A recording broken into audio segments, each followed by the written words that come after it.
The Arturo Tires tail, the tape looks like this. Jesus Pinedo is 29, Movlid Khaybulaev is 34. Pinedo, the much taller fighter here, and he's got a 4-inch reach advantage as well. Are you ready? Are you ready? Our fight clock tonight sponsored by Arkham. We're underway. First of a potential 5 rounds. Sean O'Connell, Randy Couture, Dan Hardy, cage side for a featherweight title bout. Again, I'm very curious to see if Jesus Pinedo can suck Movlid Khaybulaev into a firefight the way he's been able to everyone else this season. Oh, that was a nice power right hand over the top, charged into a takedown. Elbow from Pinedo. Now he's managed to recover guard, and he looks like elbows is going to be the game if he's on his back. Can he maybe manipulate these grips and throw up a triangle? And we're 45 seconds into the first round, and we're already finding out how Jesus Pinedo is going to deal with the ground game of Movlid Khaybulaev. No surprise that this is exactly where Movlid wanted the fight early. See if he can take some steam off the punches of Jesus Pinedo. Randy, you saw that advanced stat. I mean, look, it's great when you can get the work done quickly in fights. But if you're Jesus Pinedo, could that potentially be a little bit of a double-edged sword for you, because you haven't banked a lot of cage time, and now you've got to go potentially 5. Yeah, potentially got to go 25 minutes here tonight, and he hasn't done that very often, so that could definitely be a factor in this fight. But he also looked a little more keyed up than we've seen him. Breathing a little more, he didn't look as laser focused in the kind of zombie approach we've seen him in the past. Yeah, both fighters get a warning from the referee momentarily. He wants to see this activity. Khaybulaev doesn't like the stand-up. He looks over at his corner. Fight! Khabib Nurmagomedov and Abu Bakr Nurmagomedov in his corner. Now Pinedo's landing. Oh, that was a big knee good there knee. from Movlid. And he tries to grab a hold of Pinedo's legs again. Trading punches now. This is what Pinedo wants. Don't go crazy. No. Good level change here by Movlid, and he drives right through it for another takedown. Yeah, great drive on that takedown. Pinedo did a good job on the feet of using his reach advantage, forcing Khaybulaev to feel like he's far away, force that takedown out of him, but of course Khaybulaev, with an incredible drive through, is able to secure this takedown and control the wrist and have Jesus Pinedo trapped up against the fence. This is a bad spot for Pinedo. It could be a very, very bad spot for Pinedo. He's got no right hand now to protect his head. And Khaybulaev has a free left hand to whack away. Pinedo able to get his Nice right elbows. back. Yeah, I like these elbows from the bottom position from Jesus Pinedo. Illegal elbow. Don't let him do it. Keep the pressure on. 150 left. Do your work. Keep pressure. 140. Excellent. Again, Hold the Movlid arm. Khaybulaev No with rush. the handcuff Take on your that time. bottom arm of Jesus Pinedo, but he's able to free it one more time. Coming up on 90 seconds left in round 1.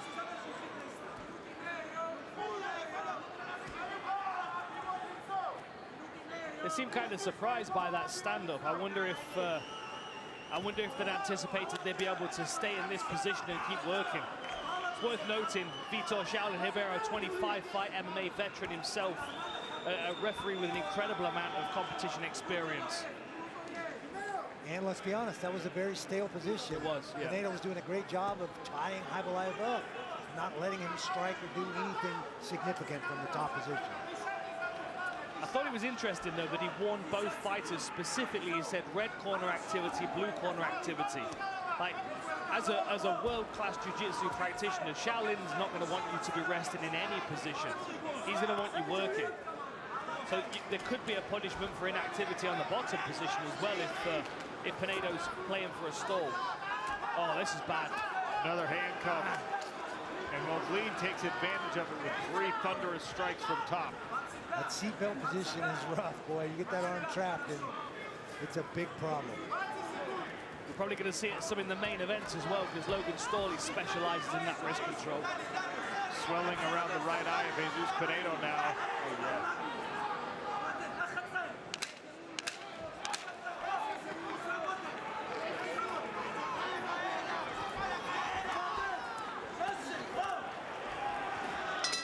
Stop. He grabbed the legs and he drove through, ran his feet until Jesus Pinedo was on the ground. Pinedo slaps a kick off the right arm of Movlid Khaybulaev. Good long left hook by Khaybulaev. Right hand into the clinch again. Driving into the fence, trying to get his hands together. Looks like he's going to be able to get this takedown, and he does. Does such a good job of punching his way into those takedowns. Nothing's naked. He doesn't try to shoot the open shot. He makes you react, cover your head. That creates that enough opening for him to get in deep. You get some frustration from Jesus Pinedo, and that's going to make him reckless getting up. There's going to be a risk that he does something silly here and maybe gives his back out of frustration. He's got to stay disciplined. This is a 25-minute fight, and he might have to play the long game.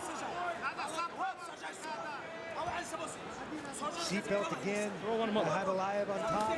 Yes, throw in, yes. Trap underneath Jesus. He does such a great job. Keep breathing, To punish with his left arm.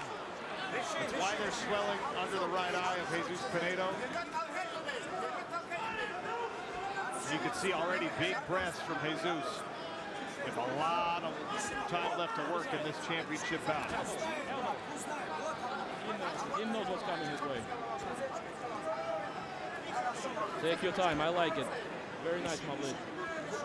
3:30. When he's getting up, do the same. Meet him halfway. Excellent. Khaybulaev right in front of his own Same corner. again. Yeah, I think Khabib could whisper in his ear and he'd know what he was saying.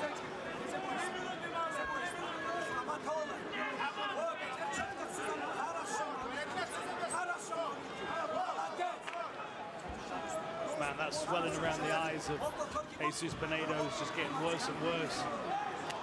And every time he frees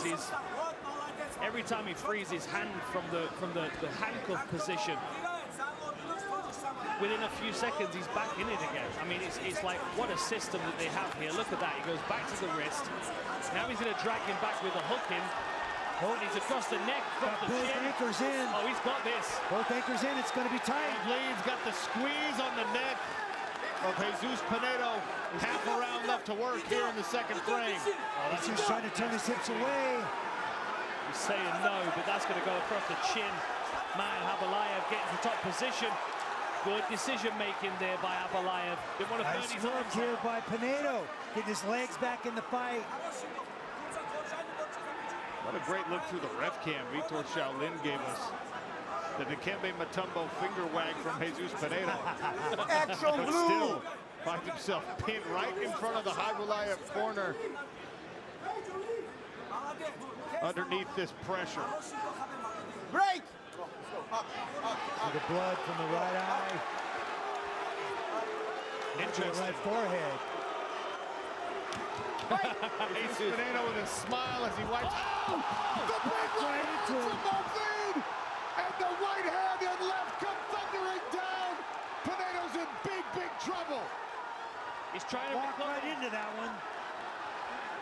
He's trying to recover, but that was a huge shot. And Khaybulaev is really hammering these shots in. Pinedo's smiling, but he's got to recover.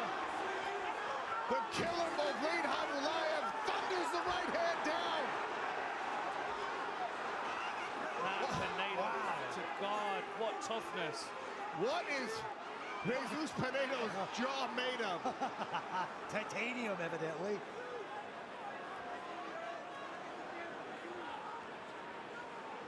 And that's something that you could easily forget about Movlid Khaybulaev because of the way he's fought these two tournament fights to get here.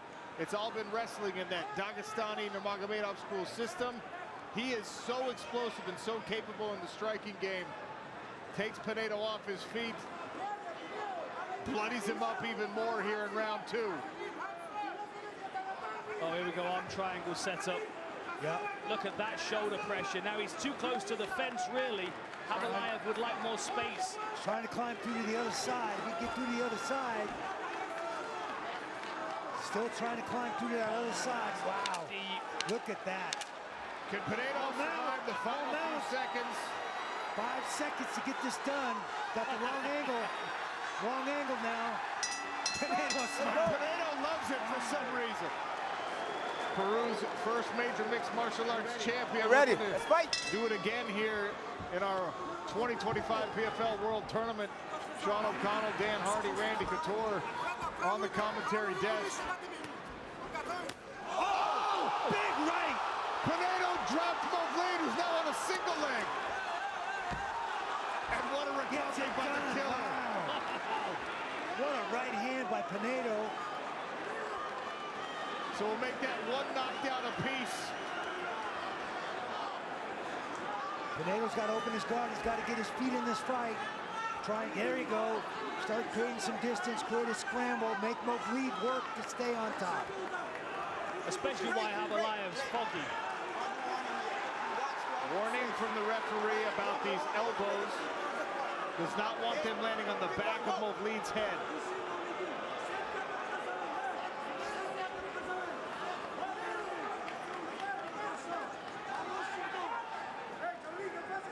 Khaybulaev getting a much-needed breather here after that big shot that he took. I mean, the grit of Movlid Khaybulaev to wrestle into this top position after being dropped.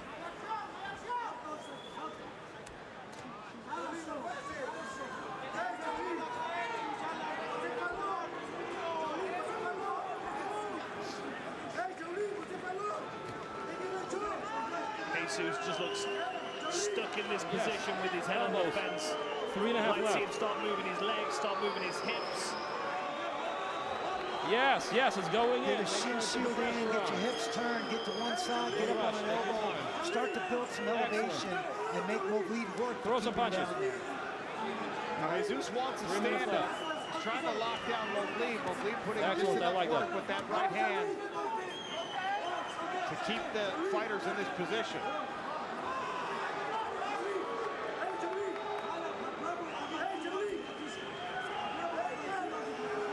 You've got to wonder whether Khaybulaev, it's all he's feeling any kind of fatigue, or is it if it's just about that big shot that he took and he's... There's the warning from the referee, keeping both guys active.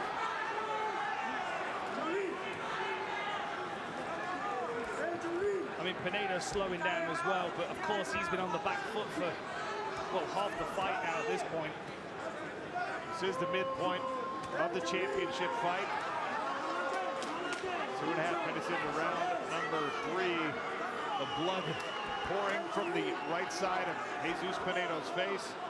Movlid Khaybulaev appears to have fully recovered from being dropped early in this round. Jesus looks like he doesn't want to waste the energy trying to get back up. Almost like he's banking on the referee to do it for him. But I think that Movlid Khaybulaev took advice from his corner to stay busy, not really committing heavily to these strikes on top, not gassing him out, but looking busy, staying busy enough. Staying active.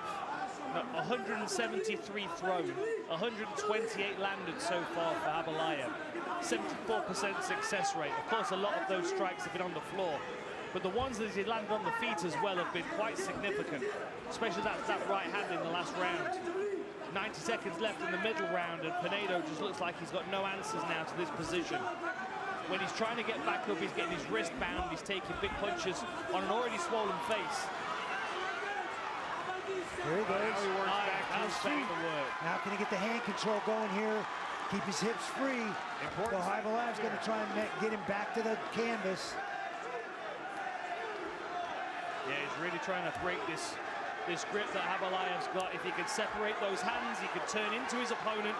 It's going to be easier said than done, though, to get space from him because Khaybulaev could chain his wrestling and he's grappling together so well. Maybe too far forward. Nice. Soft. Another takedown for Khaybulaev. Lift, drag. Closer to the corner of Jesus Pinedo, though, so there's going to be some inspiration, some motivation coming from his coaches. Oh, Jesus is making Khaybulaev work for it, for sure. Oh, big right hand again from Movlid, who then shells up. Oh, big flying knee. We've seen him land that several times. Pinedo's a Terminator, though, isn't he? Another knee from Movlid. I think he smells it. Movlid's tired. Yes. Pinedo's going to wade in here. He's got to be careful not to get taken down, because you know Khaybulaev's got another double leg there. It's amazing, really, that Jesus Pinedo's still got the pop in his arms to be throwing these punches. You ready? You ready? Let's fight. Right, Khabib looks nervous in the corner. He keeps taking deep breaths of his own. This is where that altitude training pays dividends for Jesus Pinedo. Every training camp, he's gone further and further up the mountains of his native Peru. Good timing on these counters from Movlid still.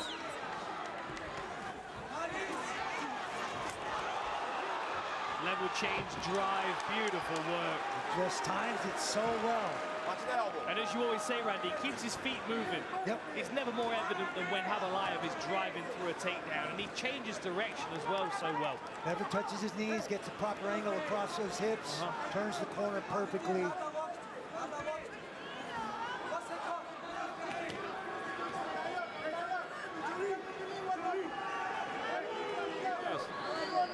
Yes, put pressure. Excellent.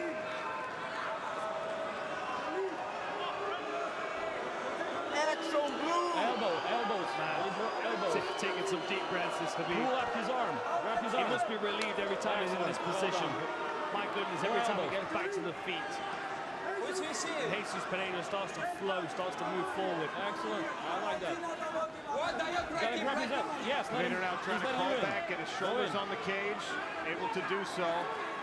Movlid's got his bottom wrist. Excellent. Well done. Takes the post out from under him and handcuffs that bottom arm.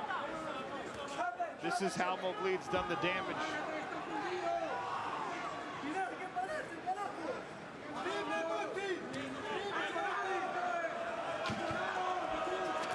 Kicks off, tries to scramble. Khaybulaev's all over him. I guess standing leg irons. There they are. The pressure that puts on your knees as well.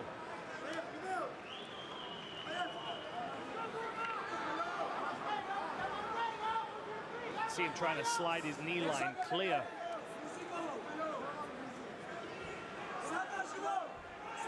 There's one leg free, two legs are free.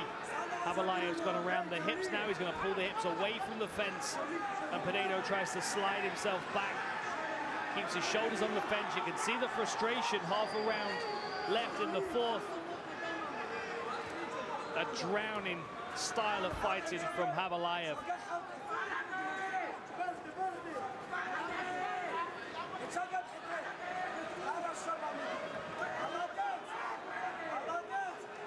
He's got that right leg rather of Pinedo's shelf. Khaybulaev does, makes it very difficult to get your feet on the ground. Break. Great elevation. We're getting a stand-up again here from the referee. Khaybulaev again looking over at his corner team, not happy with that. Khabib telling him to stay focused. And credit to Pinedo, even after this grueling pace of being underneath the pressure of Movlid Khaybulaev. As soon as he gets up, he's back to bouncing. Look at the swelling on the face of Jesus Pinedo.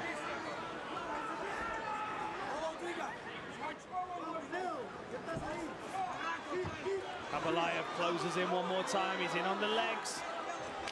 And he changes the angle, like Randy said, so successfully. Pinedo thought, I could just keep my back on the cage here. Movlid turns the corner, puts himself between Pinedo and the cage, and runs him back to the center. He lets that pressure off just enough to get another bite, and then turns the corner and finishes. Movlid Khaybulaev, 2021 PFL featherweight champion. Jesus Pinedo, 2023 PFL featherweight champion. Both of these guys cashed $1 million check, and they've got a gold belt at home. Neither satisfied. They want another one tonight.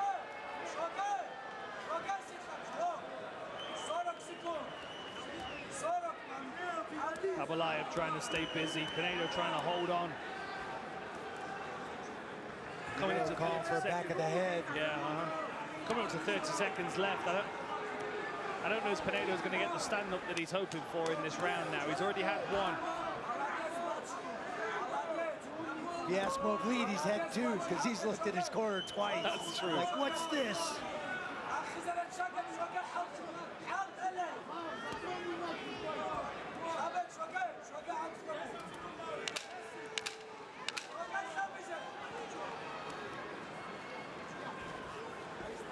Final few seconds of round 4. We will go to the 5th and final in Atlantic City. It would appear that Movlid has hit a bit of a second win. He had a big deep breath after round number 2, but he's been able to wrestle his way out of any trouble since. It gets kind of desperate in the 5th round when you know you need a finish, because one takedown could burn 2-3 minutes. And Pinedo's not only got to open up, but oh man, got to stay on his feet. Look at that takedown again. Great overhand right, followed by the double. Pinedo comes right back up to his knees, back to quarter. Second effort here by Khaybulaev to put him on his back. And now the Movlid corner is celebrating a little bit, because they know how difficult it's going to be for Jesus just to get back up before he can do any damage. Solid shoulder pressure here as well from Khaybulaev. Khaybulaev is on him like a barnacle. You can't scrape him off. It's like he's setting his arm triangle again. And there is space on the other side of Jesus Pinedo to make his way across. His way over there now. Will mount Very first. close. He's very close here. Well, this big squeeze happening right now from Movlid Khaybulaev. I think this is it, fella. He's got it in right here. Pinedo trying to survive it. Tight. Movlid Khaybulaev, another PFL championship. This in the World Tournament. Wow. Dominant performance. Ladies and gentlemen, referee Vitor Roberto stops the fight 1 minute and 17 seconds into round 5. For your winner by submission with an arm triangle choke and your 2025 PFL World Tournament Featherweight Champion, Movlid Killer Khaybulaev.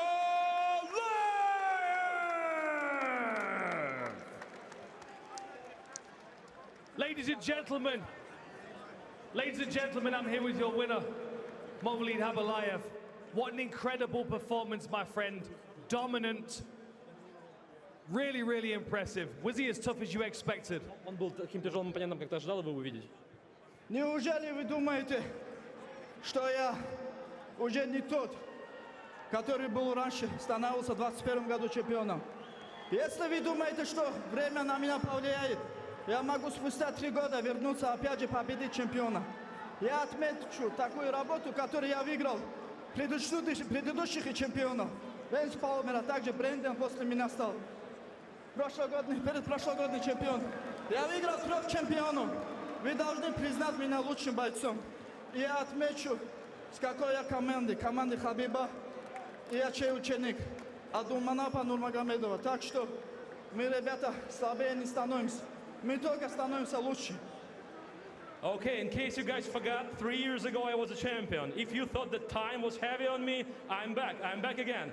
If you need me, 3 years from now, I will come back and will become champion again. Guys, I beat a lot of champions. I beat Brandon Laflane. I beat Jesus Pinedo now. Don't you forget our school and where we're coming from. This is school of Abdulmanap Nurmagomedov, and we're full of champions, and we never get old. You've mentioned Abdulmanap. We've got Khabib here. Please come over here, sir. Great to see you, my friend. You have to be proud of that performance. You have to be proud of that performance. Honestly, I'm very proud of him. I know we trained together 18 years, since when we was kids. He was my father's student too. We trained so many years together, so many thousands of rounds we shared together inside the cage in gym, you know. And he's undefeated, 2-time PFL champion. I think he's already legend on this sport. Very happy. I agree with you, my friend. I agree with you. What a legend. Let's take a look at our tail of the tape, brought to you by Puncher's Chance Kentucky Bourbon. Anthony Pettis is 2 years older. Price is the taller fighter. The arm reach advantage and leg reach both favor Price. Taking you inside the PFL Smart Cage, Miles Price in the gray trunks, Anthony Showtime Pettis in the red. Touch of the gloves, and we are underway at 155 pounds. First of 3 potential 5-minute rounds. Price immediately dives and eats a right uppercut. Pettis goes immediately to work. Nice slip by Pettis, dodging the takedown attempt and making Miles Price pay. Price looked like he was trying to throw his right leg up over the shoulder of Anthony Pettis to set up a triangle, but Pettis was able to stymie that attack. Anthony Pettis keeping good position here, has his head in the right spot. Gonna look to try to posture up, start landing some ground and pound here. A lot of people praise Anthony Showtime Pettis for his creative striking, but he's also got 7 submission victories to his credit. Not a guy you want to have on top of you when you're dry with a lot of time in a round. Miles Price trying to set up a triangle here. He's using the old Nogueira setup, trying to pass that arm through and get to that triangle position.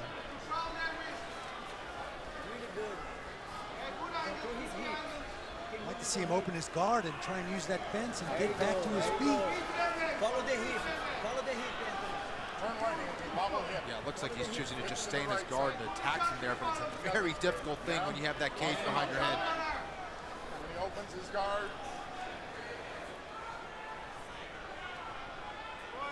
Ghost cam technology allowing you to look through the chain link of our PFL Smart Cage. Pettis floating on top, trying to give himself some space. Put some power behind these punches. Framing out the face of Miles Price. Irish fighter, as Randy said, making his U.S. debut. Pettis said he wanted to take a much smarter approach. You can see him, just taking his time. He's not trying to force anything. Miles Price trying to attack that Kimura. Decides to let go.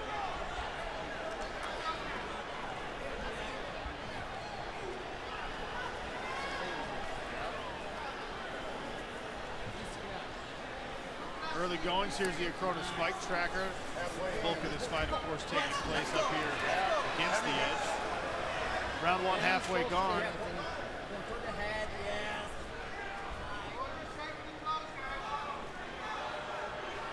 Miles Price might be trying to attack that left leg of Anthony Pettis, not able to get the angle quite yet. Pettis has got him pretty stacked up. That's going to be tough to do.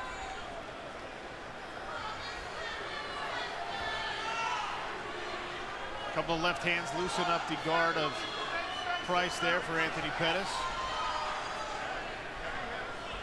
I love Pettis' posture. He's got his hips in, his head up. He can find big holes to land big shots from there.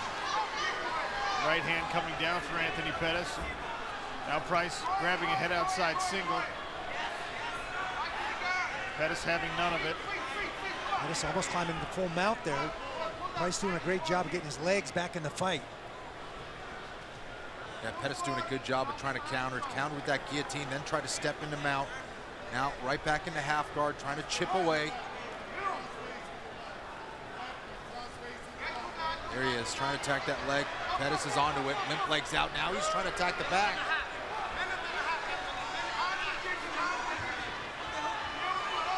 Nice scramble here by Price. Can he get out the back door? He does. Beautiful escape there by Miles Price, who now gets on top and triangle choke. Pettis is trying to lock up this triangle. Anthony has seemed to be a step ahead, and here he is, almost locking up a triangle submission here. The beauty of kinetic chess. Yeah. Reaching over and squeezing his knees together, trying to force that left shoulder of Miles Price into his own carotid. Now he's really tight. And he's got the arm passed big across trouble his here. body. Switch Top side now. And there's the count. Anthony Showtime Pettis, 6-point submission victory. Good enough for first place in the lightweight standings. That is a man who wanted to make a statement tonight. Beautiful performance by Anthony Pettis. Ladies and gentlemen, referee Gary Copeland has called a halt to the bout at 4 minutes and 17 seconds of the very first round.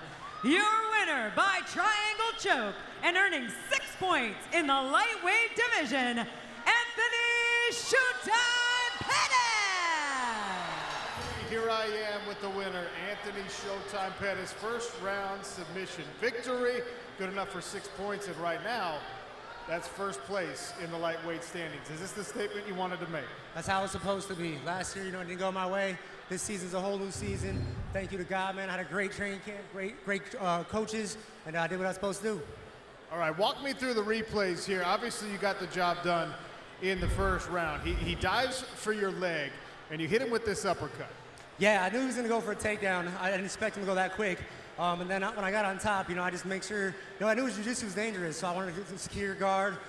In this position, I was about to go for the mount. He played good defense, head position, landed some ground and pound. I did what I trained to do. Diego Moraes was in my camp this whole camp. It was in my corner, so I was just listening to him the whole time. It worked out perfect. Flawless victory for me. No scratches on me. I'm right back to camp. I'm going for that belt, baby. This year's my year. So he scrambles out, and he gets on top, and then this happens. Yeah, that triangle, man. Everybody knows my triangles are dangerous. I'm always looking for that triangle. Once I got the mount, I knew it was over. I tried to secure that second arm for an arm bar. Man, big up to Miles, man. He had to fight a tough first guy on his first fight in the PFL. Had a three-year layoff. He'll be back. Beautiful records by both guys, but look at that. It's double the wins with Kyoji Horiguchi. Against Darion Caldwell. The bell and round one. Caldwell in the red gloves, Horiguchi in the blue gloves. Aside from the obvious, the biggest difference, fighting in a cage from a ring. Well, it is, but Horiguchi... What is the biggest difference? Well, the biggest difference is, look at when you're in that ring, there's resets. There's the use of the ropes in getting yourself away from your opponent where you can't do that in the cage. There's all kinds of things that Horiguchi had the skill level of utilizing that Darion just didn't understand. This is more Darion's world, but it's also Horiguchi's world, and he will tell you he would rather fight MMA in a cage than he would in a ring. Caldwell became Bellator Bantamweight champion in October of 2017, defeating Eduardo Dantes at Bellator 184, and Caldwell utilizing his wrestling early, looking for the takedown on Horiguchi, and has his back. Caldwell, the bigger of the two champions. By far the bigger man, but when you look at that, there's advantages and disadvantages. That was a huge elbow, and that's what we were talking about, the difference for Darion Caldwell.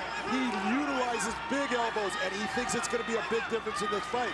The question is, does he lose too much weight? Is he going to start to get tired? Because the longer the fight goes, the more I think it goes towards Kyoji Horiguchi. 6 of Caldwell's 7 victories by KO or submission have come in the opening round, and he's immediately on top of Horiguchi. How is Horiguchi off his back, John? He's very good off of his back. He's got a very effective guard. You can see right now, even with his positioning, he's keeping Darion at a position where he's off center, keeping his back against the cage and utilizing the cage to get back to his feet. Horiguchi 27-2, 14 knockouts, 3 submission victories. Caldwell 13-2 with 2 knockouts and 5 subs. So a huge edge and experience for Horiguchi. Darion has laced that arm behind the back, and that's why he's opening up with those big right elbows. Look at him, you can see he's got Horiguchi's left arm trapped behind his back. Caldwell began wrestling at the age of 9, was a 3-time New Jersey State Wrestling champion. He wrestled D1 in college for North Carolina State and was the 2009 NCAA Division I National Champion. A big difference in the opening 2.5 minutes of this fight compared to their first fight, and it's all due to those elbow strikes. Horiguchi has 9 victories via first-round knockout or submission. Started karate at 5 years of age as a Shotokan karate black belt. At the age of 16, saw Pride Fighting Championships event and became addicted to mixed martial arts. Trained under his hero, the late great Norifumi Kid Yamamoto. Made his pro debut in May of 2010, under 2 minutes left, and Caldwell keeping Horiguchi pinned to the mat. Keeping him pinned there, but he's accepting a position of clasping his hands behind Horiguchi's back while Horiguchi lands these shots. That's not smart by Darian. He needs to think about, I can pull his hits out and attack. I've got to pass that guard. Coming up on the final 90 seconds of our opening round. Caldwell utilizing his wrestling early to take down Horiguchi, but is unable to maximize this position. And you're right, Horiguchi's the one who's imposing the offense with those strikes as Caldwell remains in a position. And what do you think Caldwell's attempting to do here, John? He's attempting to control the position and put Horiguchi where he wants. Oh, there's another one that landed for Caldwell. And look at here, the big difference in this round, Horiguchi is landing these little strikes, but they're doing no damage.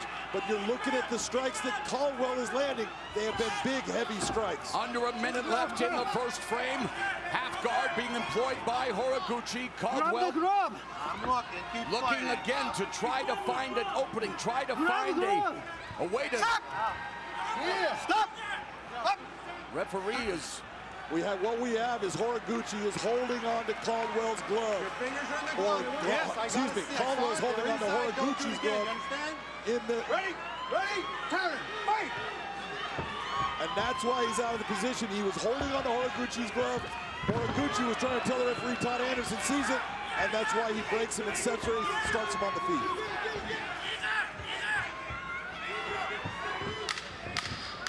"15 seconds left in the first round, and Caldwell and Horiguchi renewing hostilities here in Bellator MMA. And Bell, this is round number 2. Two great camps being represented in this championship fight. Caldwell fighting on a team alliance, head trainer Eric Del Fierro. And while Horiguchi makes his home in Japan, he trains with American top team in Coconut Creek, Florida, as head trainer, former WEC champion Mike Brown. You know, an outstanding fighter in his day. He was the first guy to really, he took the crown from Uriah Faber, but what a trainer he has become.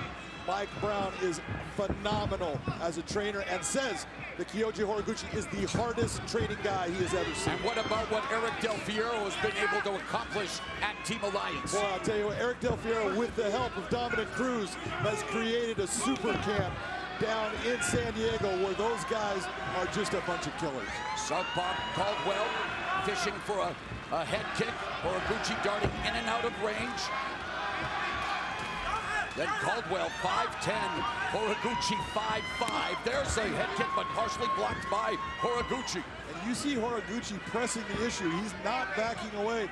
He's looking for that opportunity to get inside to land those shots because he has to get past that range of Darian.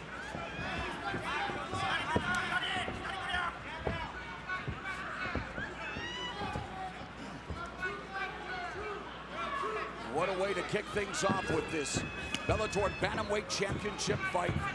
Caldwell looking not only to defend the title, but even the series with Horiguchi. And he has already mentioned, when he wins tonight, he'll go to Japan and then vie for the Rising Bantamweight title, and they could complete their trilogy. So obviously confidence oozing out of both fighters heading into this rematch as Caldwell shoots the single. Nice clean shot.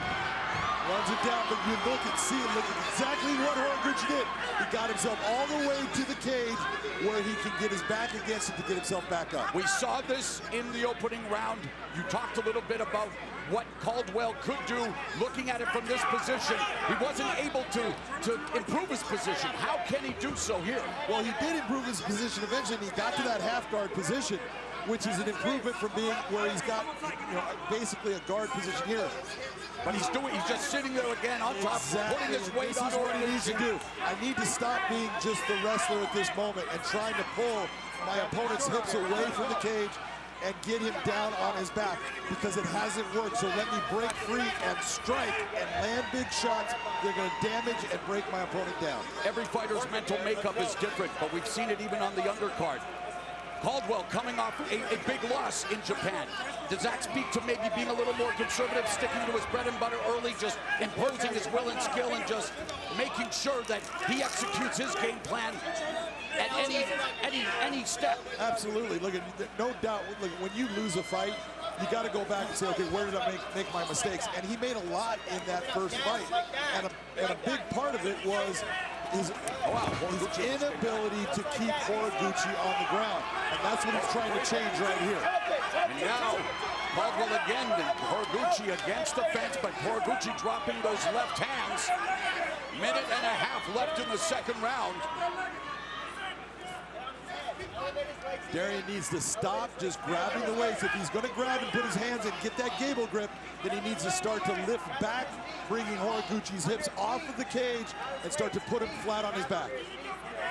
Caldwell talking to us about what ex-UFC champion Dominic Cruz has meant to him, and especially you look at angles and footwork. I mean, Cruz changed the game. Oh, no doubt about it. And you can see a lot of times Darian, when he's very confident, he starts to bring a footwork out that mimics Dominic Cruz very much. You'll notice tonight, he doesn't do that. And he doesn't do that because he's always unsure of where Horiguchi is going to come from.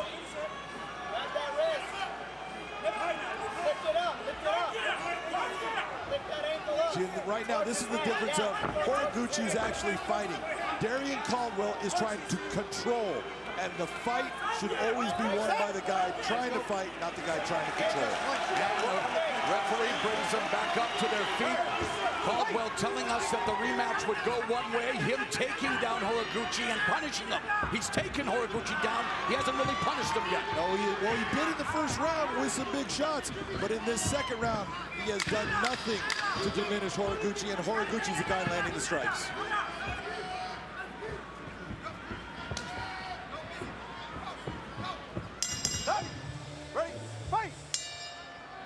Well, round number 3, talk about the adjustments that Horiguchi has to make as we look at your unofficial scorecard. John, talk about it through 2 rounds. Well, there's no doubt in my mind Caldwell won that first round, landed the bigger shots.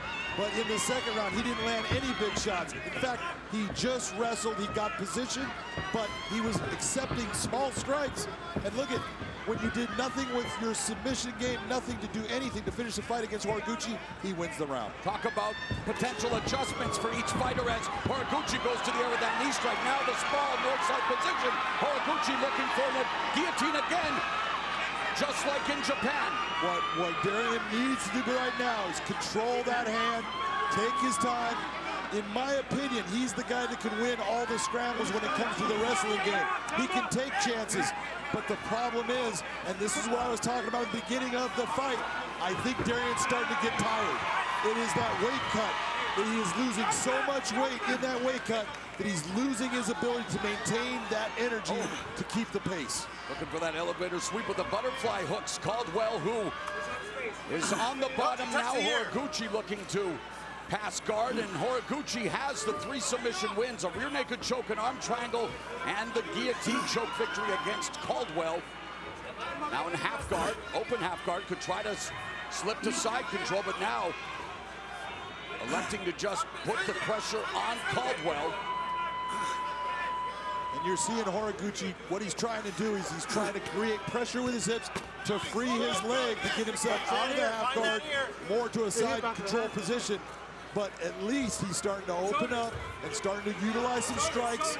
That's what you want to see from the guy on top. Caldwell telling us that he expected Horiguchi to be stronger, faster, and more confident in this, the rematch, but he told us that he's going to shut his body off. He knows it's the biggest fight of his career. His belt is on the line. And actually, Caldwell's last fight here in Bellator took place at featherweight, to your point, John. Potentially moving up. He stopped Noel Lahat via second round TKO. He is 7-0 at 145. Well, I want you to think about it more. Back in 2009, when he won the NC2A championships, he won that at 149 pounds. He is fighting at 135 now. That's a huge drop in weight.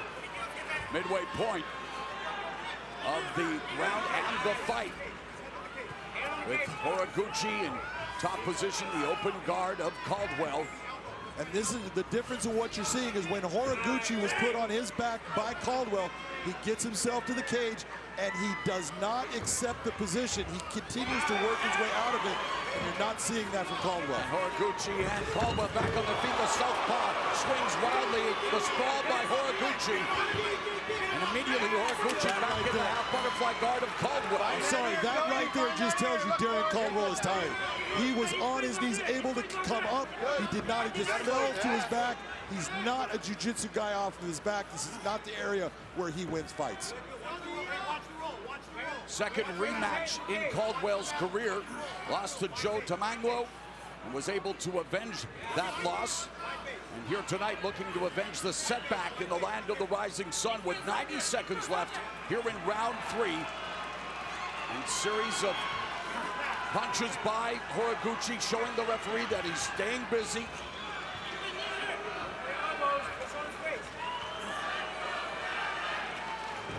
Nice job by Horiguchi trying to jump his back. And those left hands delivered by Horiguchi. Caldwell back up to his feet. A knee on the exit. And a front kick from Caldwell. A minute left in the third round. Another knee. Left, and now they're exchanging punches. Left uppercut. Sprawl by Horiguchi. But will Caldwell be able to persevere? It's Horiguchi here implementing his offense. Well, right now, Caldwell's in a good position to put him flat on his back and without defense. Now posture and start raining down damaging strikes. But there goes Horiguchi again. Not accepting the position, Morrow. Caldwell with 5 submission wins, 3 guillotine chokes, 2 rear naked chokes, and now under 30 seconds left, Horiguchi with his back against the fence in a seated position. And you know, expending a lot of energy, both of them. With Caldwell imposing his will on top and Horiguchi trying to keep the bigger man off him, or at least trying to stymie his offensive attempts. We are through 3 rounds in this rematch for the Bellator Bantamweight title. This is round number 4 of a possible 5. Bantamweight champion Darrion Caldwell defending his Bellator belt against rising champion Kyoji Horiguchi. John, after 3 rounds, how do you wait? Here's Horiguchi again fishing for that choke. Fishing for it, but he does not have it right at this moment, but it's getting tight. Will it be deja vu all over again for Darrion Caldwell? And he pops his head out. Your unofficial scorecard after 3 rounds, how does it read and why? Officially, I have Horiguchi ahead 2 rounds to 1 right now. 10-9 on each round. And the reason why is, look at, he's the guy who's trying to end the fight. There was that nice moment at the end, the 3rd round, with Caldwell, but it wasn't enough to overcome all the minutes that he let run by. We saw Caldwell receiving instructions from both Eric Del Fierro and Dominic Cruz. I have had opportunities to interview Cruz on myriad occasions over the years when he was the champion, and I always thought to myself, this guy's going to make an excellent coach and an excellent analyst, and he's gone on to prove me right on both counts. Both counts. And one of the things that you saw Dominic doing in his corner was he was trying to psychologically tell Caldwell, you're not tired. You're not tired. Tell yourself you're not tired. And that's important because right now, Darrion Caldwell is saying, tired.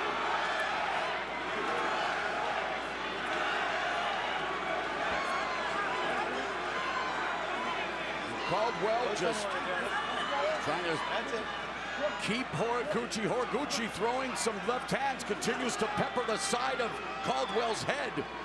Yeah, definitely it's doing no damage to Caldwell, but it's adding up. It's just the volume. Cumulative. And when you look at, there's nothing else that comes up in the striking area, the judge is going to go, well, there you go. He landed all those shots, even though they weren't real hard, they landed. Going into stalemate, gentlemen. Let's get some action. Let's go.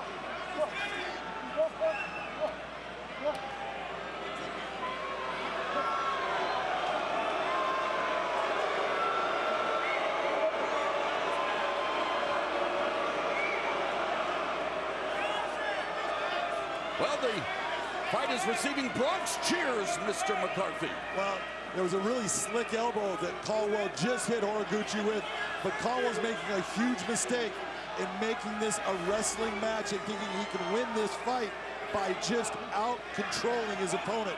That's going to get him a big L.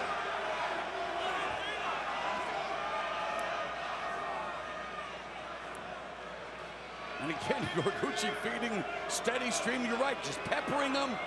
No damage whatsoever, but the accumulation, and he's the one who's busy. Yeah, because you look at what is Darrion doing right now is he's wrestling. Spending energy. He's on top, but he's not doing anything towards working towards a submission, working towards doing damaging strikes. Right now, all the judges are seeing a guy is sitting there getting hit. It's not effective energy in a way. I mean, so what is the plan here? What should he be doing in Caldwell in this position? Look at him. My opinion, his corner should have been telling him, if you put him against the cage and his back goes up there, unlock your hands and just start to unload on him. If he gets up in the position, no problem. Agree with the stand-up? Absolutely. Should he have done it sooner? Yes, he should have. Right hand connects for Horiguchi. Kick by Caldwell blocked. And this right now, when you have a guy like Horiguchi who's very fast and elusive, and you're tired and you have to move, this is where you start to go into that deficit if you're Caldwell. First kick to the chest by Caldwell. Looking for a spinning move. Kick by Horiguchi, just glancing off the rib cage of Caldwell. Final minute of the fourth.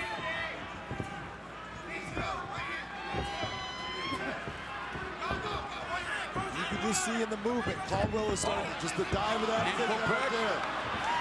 And Horiguchi avoids it.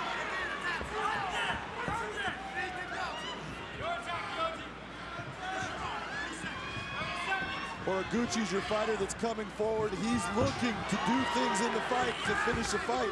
And right now, I'm looking at Caldwell, looking and saying, he doesn't look like he's happy where he's at. Took a big shot right there. Horiguchi riding a wave of momentum with 12 consecutive victories coming into his Bellator MMA debut. Turning the tables on Caldwell, looking to change levels. Thwarted by Caldwell. Final 10 seconds of the penultimate round. We are headed to the 5th and final round of this Bellator Bantamweight Championship bout. Ready, fight! 29-year-old Kyoji Horiguchi in his 30th professional fight against the 31-year-old Bellator Bantamweight champion Darion the Wolf Caldwell in his 60th pro bout. And round 5, where you have to pull out all the stops, right, Big John? No doubt about it. Look at, your title is on the line, and if you think that you've got this, you could definitely be wrong. You need to go for that finish. Right now, I have Horiguchi winning this round, and I have it to where Darion Caldwell needs to finish Horiguchi or have a big round to get it back. Horiguchi leading with the left, and Caldwell again. And we have seen this movie a few times tonight. Well, the one thing is Caldwell is in his corner, so if you're his corner, you need to be telling him, let go with your hands and start blasting it. And the audience at MSG doesn't like reruns.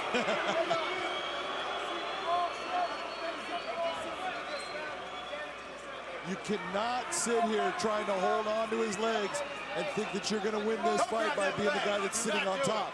This is not a good position for Darion. He needs to open up to do damage.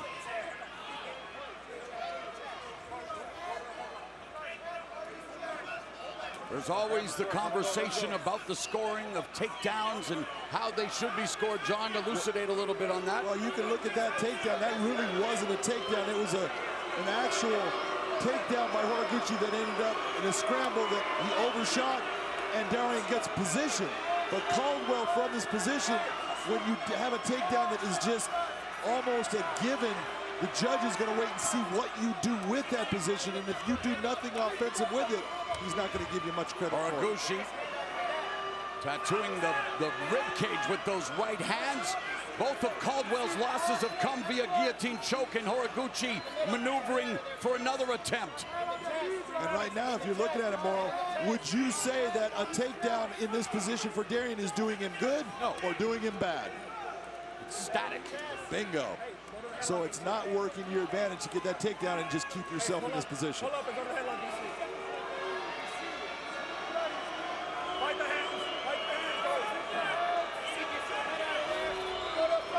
Horiguchi trying to cinch that guillotine choke in. And again, he's searching for a submission. What is he trying to do? He's trying to finish the fight. Yes, incremental position, trying hand grappling now. Still plenty of time left in the round. Over 2 minutes left in this championship fight. Dominic Cruz imploring Caldwell to elevate his legs under your chest. And he didn't do it. Now his chin's in a bad position with Horiguchi. He needs to be careful. Don't allow your chin to stick down. Keep your head that up, pressed against him.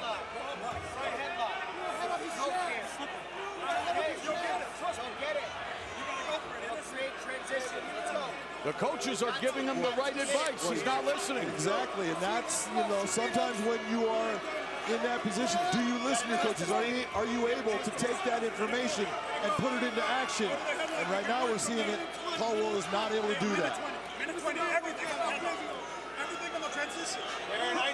They're talking transitions, John. Well, they're also talking an arm triangle. They're talking a lot of things, but all of them are something that does something to try to end the fight. That's Horiguchi looking to get back to his feet. A knee from Caldwell. Again, looking for the takedown. Secures it. But will he try to improve position? Will he try to finish Horiguchi with less than a minute left? It's Horiguchi again, implementing the offensive strikes. You see Darian burying his head under the leg to try to keep that from happening. And that could result in potential trouble. Darian is so close to being put into a triangle right now. Now there's nothing. Final 30 seconds of our opening contest here at Bellator 222. A cut under the right eye of Horiguchi, trickling blood. That was from that one elbow that he brought up. And it did damage. Yeah, that's what we're looking for. So after their first meeting at the Saitama Super Arena in New Year's Eve in Japan, they go the distance in the rematch for the Bellator Bantamweight title, much to the chagrin of the audience at MSG. Ladies and gentlemen, having gone the distance in this world title fight will go to your judges' scorecards. Your first judge, David Torelli, scores the fight 48-47. While judges Derek Cleary and Douglas Crosby both see the fight the same, 49-46. I'll have it for the winner by unanimous decision. And now the new Bellator Bantamweight World Champion, Kyoji Horiguchi, a die-hard fisherman, came fishing in America for the Bellator Bantamweight Championship. The tale of the tape at light heavyweight between Yoel Romero and Melvin Manhoef. And John, Yoel has that huge height advantage, clearly. The speed of both of these guys, you look at their age, speed's always the first thing to go, and it has not gone with either one. They're both still super fast. Both still super powerful as well. Do not blink.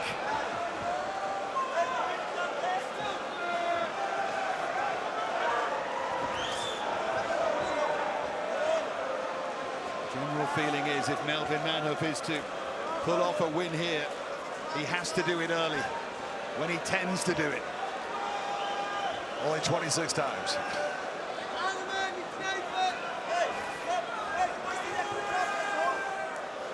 No great surprise that after all the talk, they're feeling each other out here. Just having a look at cuffing shot from Romero. There's a nice counter left hand by Romero. See, and that right there, you saw Romero fake the change of levels like he's going to wrestle. Manhoef hits the ground. He doesn't go after him. There's a left hand from Yoel Romero, and now he does have him on the floor. And in this position, Yoel Romero has a distinct advantage. He is so good with his base and balance. It's going to be very hard for Melvin Manhoef to get up. Look right away. Up into the mouth. Melvin's got to move. He's got himself back to a half guard.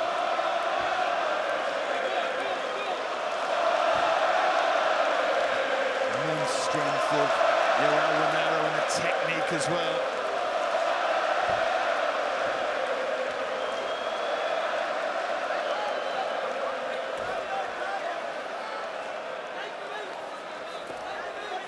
The men have said in all of those defeats, the only fighter who dominated him was Gegard Mousasi. Maybe Yoel Romero looking to make that too.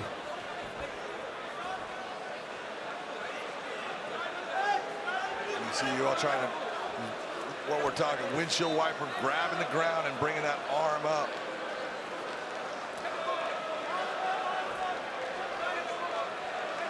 And for a wrestler, the half guard is the best position. You're so good at controlling the hips and being heavy, and it's so difficult to move a guy that's lived his life in knowing how to control body position.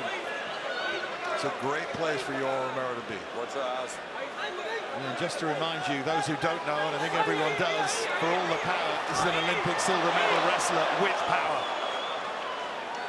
You take a look at those elbow shots that Yoel's going after him with. Heavy shots. Those can be real damaging. Melvin's doing a good job of protecting himself here. But now you see, if that elbow gets on the other side of Melvin's head, now he's able to separate that arm from the body. This is an Americana setup. He needs to keep that elbow by the side of Manhoef's head and start sliding it back. Manhoef desperately trying to defend it. What he wants to do is take that hand, put the hand to the floor, and then paint the back of that hand along the canvas. He does that, he's going to put a ton of pressure on that shoulder. Very painful submission. See, now he wants to drag it back. Manhoef clinging on here. Good job of Melvin to get himself free from it. A lot of what kept Melvin from being able to be put in that position to where it worked, he's kept that half guard.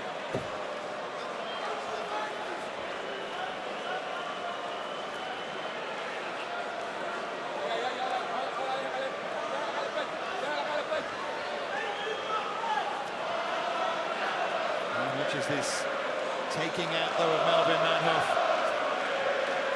Well, there's a lot of pressure and a lot of weight on his chest. I mean, people are looking here and thinking, oh, they're just lying on each other. I'm telling you right now, if you're Melvin Manhoef, Yoel Romero feels like he's 500 pounds at times. It is a stifling pressure.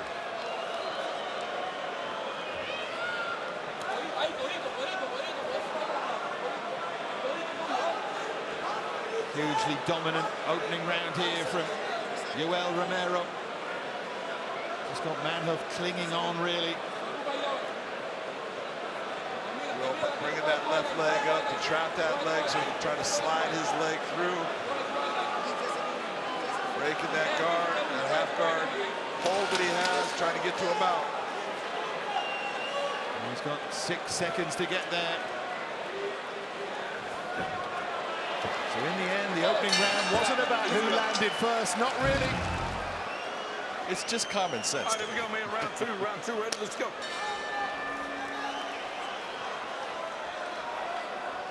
So round two, these two legends of this sport.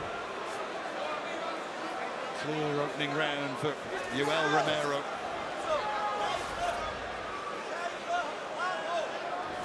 Can Manhoef land? Because if he can, it could change the story completely. Look, nobody's chin is punch-proof. If Melvin Manhoef lands a clean shot on Yoel Romero, he can put anybody out. He put Mark Hunt out with a shot 18 seconds into the fight. And that's a granite chin right there. Oh, my God.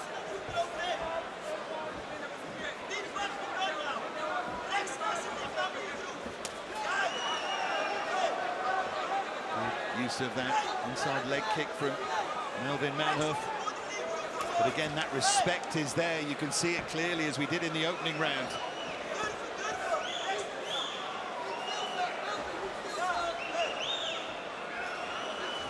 Melvin is really limiting his kicks because he doesn't want to give his leg or be off balance against Yoel. So that's why he's kind of held him back, which I understand it, but you got to be who you are. And if you're Melvin Manhoef, your kicks are an incredible weapon. You got to go after him with it. And they're choosing to engage that time.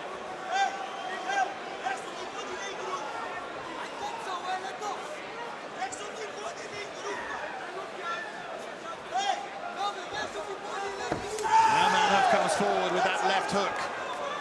He's being urged on by his corner to be more active here, Manhoef.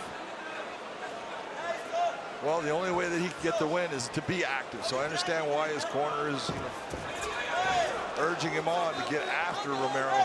But I also understand why Melvin Manhoef is being very cautious in how he does it.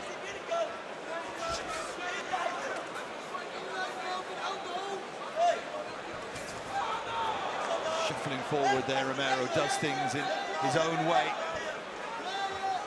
Very unique individual. You look at how nice and calm and relaxed he is.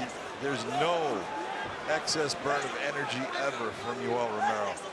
He's always in control of his pace, where he wants to be. A lot of people will not understand the way he fights at times. Me being one of them, when he's so good at certain aspects, but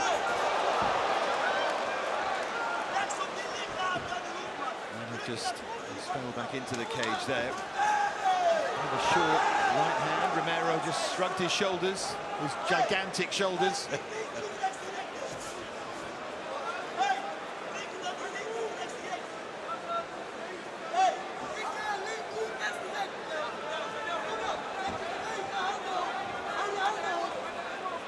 When you're taking a look at this round, both guys, both are leaving the opening for their opponent to steal the round. Yoel needs to get busier, and Melvin needs to be more offensive, go after the times, land good shots. Nice left hand down the pipe. Well, 90 seconds to go, and it is there to be grabbed this second round, and it's absolutely crucial for Manhoef to try and grab it.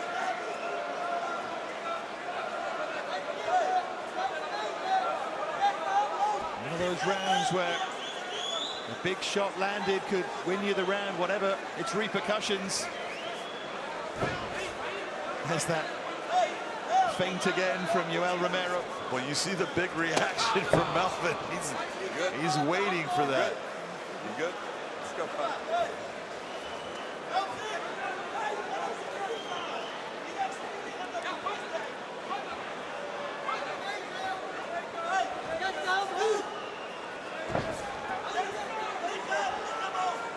Quite fired as much there. There was an uppercut from Romero. I don't even think that shot landed cleanly at all. I think it was off the arm. It just shows the power of Yoel Romero, upsetting the balance. So far, no fighter really has landed clean.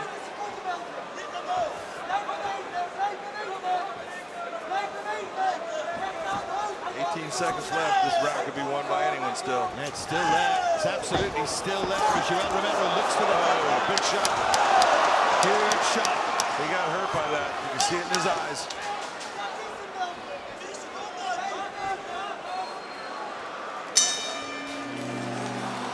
All right, here we go, So man. that Ready? would put him 2 rounds up. That means Melvin Manhoef, in what could be, will be, his final ever round as a pro fighter, needs a massive finish.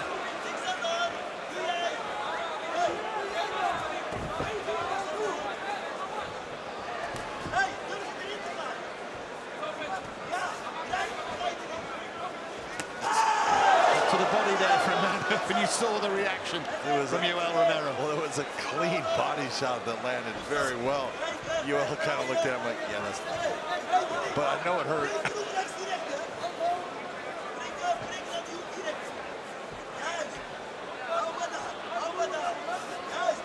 Switches there, Yoel Romero does so effortlessly, of course.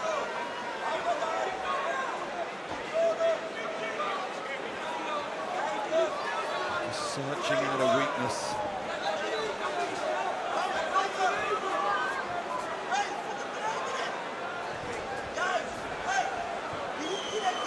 Fascinating mover in the cage, the way he just prowls to within range, Romero. And quick enough to move out of range. Right there. Melvin, he's biting hard on it. I can't blame him. He's got to make sure that he is prepared for that takedown defense. He gets those hips out. See the hands. There comes the takedown. And from this position, it's going to be very difficult for Melvin to be able to get out of here. He needs to really think about putting his back up against the cage if he can, and start scooting his way up the cage, and keep the hands of Yoel Romero from being able to get around his legs again. Not an easy thing to do. Excellent head position there from Yoel Romero. Now with under 3 minutes remaining, how does Melvin Manhoef find a way to win the fight from here?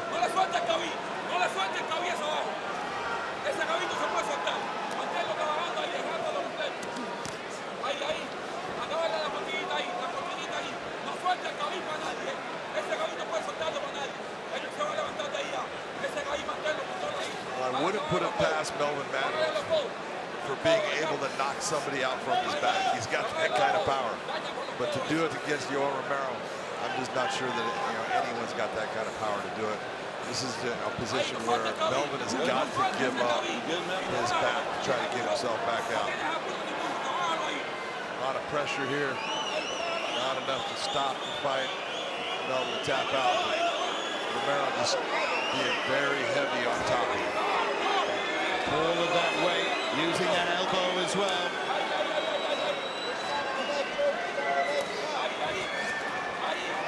Well, Romero's creating nightmares here for Melvin Manhoef. Melvin's not able to control the posture of Romero. A lot of damage can be done right now with hammer fists and elbows by Yoel. He's working so hard to try and control that posture. Look at the elbow there from Romero. He's getting hit with big shots. He is now. He's having a good look at this. He stopped it. Yoel Romero makes it look so easy. He bided his time. Ladies and gentlemen, inside the Bellator cage, it comes to an end. 3 minutes, 34 seconds into round number 3. The winner by knockout, Yoel Soldier of God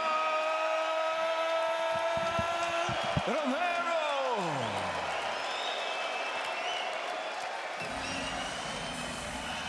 He's unique. He is simply unique, Yoel Romero. And he was dominant here, and in the end, far too good for Melvin Manhoef. You are going to finish with a defeat, at least finish with a defeat against one of the very, very best. They're great friends, John and Yoel. Let's hear from them now. I'm here with your winner, Yoel Romero. Yoel, you have had an incredible career. You have been dominant with so many great fighters. 2 things. What was it like being able to fight here in Dublin in front of this crowd and to have a fight against someone like Melvin Manhoef? ¿Cómo te queda pelear aquí en Dublin con esta gente? Woo! It's amazing. You can retire and you sport, so you don't fight in Dublin. So you Dublin, so you fight in Dublin. Everything is good. You can fight one day. That is for every fighters. You need to come into Dublin and fight here. You need to fight here. Woo, it's amazing. Look, you put yourself in a position, big wins back to back. You've talked about going to 185 again. You're at 205. You look fantastic at 205. Who is it you should be fighting next? ¿Qué tú quieres en persona next para pelea? Everybody know. And now I see go down for the bar and 185 pounds. Ladies and gentlemen, look at me. I am the best and 185 pounds on the wall. No matter what competition, no matter what house, I am the best and 185 pounds on the wall. You need to fight me. Clay Collard, 31 years of age. Patricky Pitbull is 38. You can see Collard, the much taller fighter here. Sir, you ready? Fight. Touch of the gloves, 3 5-minute rounds. 6 points on the line here in the first round. A finish in the first would put either of these men atop the lightweight standings.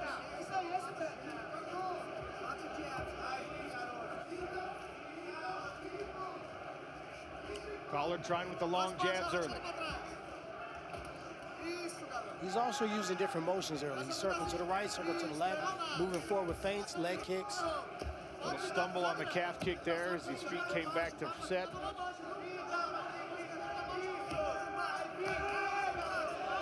Big commitment on the 1-2 from Patricky Pitbull. We know about college defense. We've seen it on display early on. Right hand by Patricky Pitbull. Collard ate that one. Sometimes in camp they call Clay the Crimson Chin because of his red beard. He's never been knocked out in his career. Calf kick again there from Collard. Patricky offers one back. So low jab by Patricky and then came high with that right hand. It was shrugged off a bit by Collard.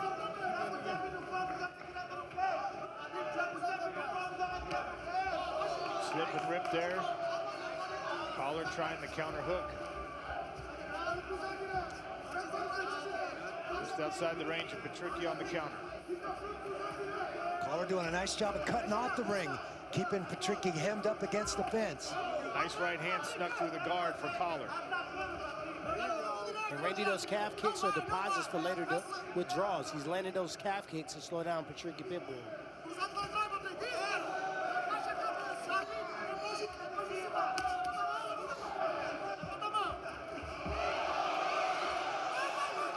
Patricky landing here.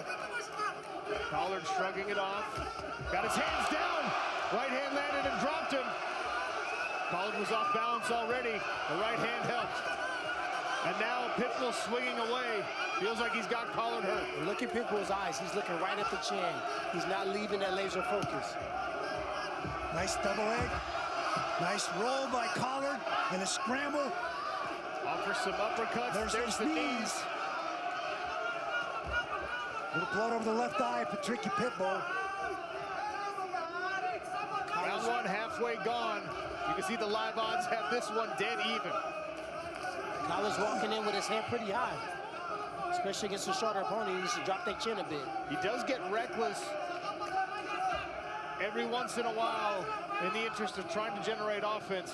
Might not be able to afford to do that against someone with the power of Pitbull, but beautiful combination for Collard there. Back to the jab in the body. Ian Parker, how do we play this fight? We took Clay Collard here and straight up went the parlay. And right now, look, he's losing right now. He got dropped. He took a lot of hard shots. But the question is, can Pitbull keep up with that pace if he doesn't get the knockout? Because you know Collard's going to keep coming forward if you can't put him away. But right now, he's landing some hard shots on Clay. This is the people's main event for a reason. And I think this is going to be going on for a little while. Good combination again. Finished with the calf kick. And Collard gets right back to work.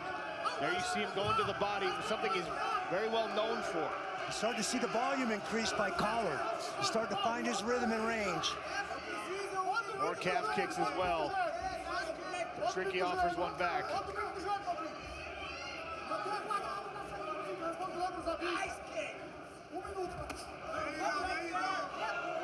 Right hand from Clay Collard. Paused Patricky Pitbull for a minute, but look at that hook. Good right hand interrupts the forward motion again.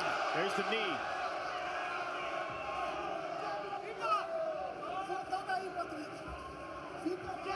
.45 seconds left. A flurry from Collard. Accuracy from Cassius Clay. Little dirty boxing, Randy. Absolutely. Little clinch work, little inside fighting. But the output from Collard is really picking up.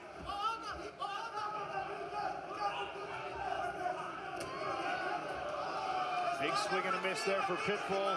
Right after that right hand to the body, spinning back fist. Collard backs up Patricky one more time here in round number one. Good movement by the Brazilian. Right, left to the body. Good right hand from Collard. Right to the bell. Welcome back to regular season action in Las Vegas. Sean O'Connell, Randy Couture, Tyron Woodley, cage side. Patricky Pitbull in the greening. Clay Collard in the black. Getting right back to where they left off in round number one. Big John McCarthy, we saw a lot of volume. How'd you score round one? Wow, there was a ton of volume by Clay Collard, but the big shots, the heavy knockdown shots were done by Pitbull, but the body attack of Clay Collard, I think, is going to pay dividends. It looks to me like Pitbull is getting tired, and that's because of those body shots. But 10-9 goes to Pitbull. All right, Big John's got round one in the Pitbull corner. We're all winners for having watched that first frame. And nice right hand landed, and then a left hook to the body for Cassius Clay. Pitbull is starting to lose integrity on the footwork, but still with the power. Now Cassius Clay pouring it on. He's got the feet of Patricky frozen, and there's that output, Randy. Absolutely. The combinations and the volume are amazing, but you get the sense that Patricky Pitbull is waiting for that one opening to land that big shot in that range. Collard dug one to the body, and now he's got Pitbull in big trouble. Keith Peterson wants to see Patricky fight back. Collard pouring it on here. To the body, to the head. Cassius Clay pounding away. Ref's looking. Ref's looking. The end. TKO in round two for Cassius Clay Collard. What a win for Cassius Clay.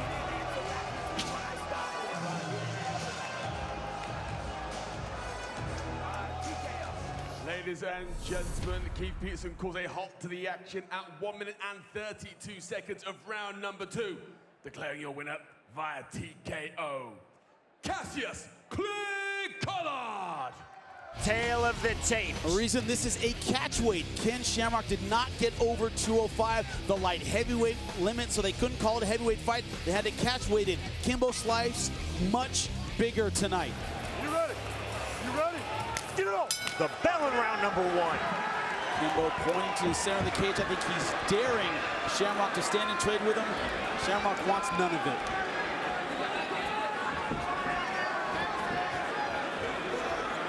Outside trip hit by Ken Shamrock.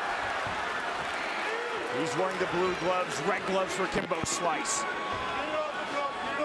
One of the problems with that size disparity I talked about, he's going to have a hard time holding Kimbo down. Got the takedown, couldn't keep him there.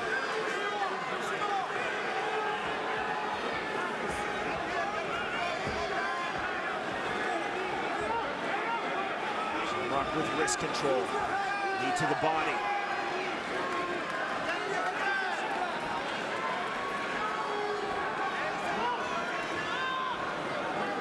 Slice said Shamrock is most dangerous in the opening 3 minutes, then I think he will fade. Shamrock wants to keep the fight here. Does not want to be at punching range with Kimbo. The problem is this is very taxing, especially if you're the smaller guy and they break. There is the separation. Level change, the single leg and hit by Shamrock. Now taking the back, both hooks in. That was an easy takedown for Ken. Looking for the rear naked choke.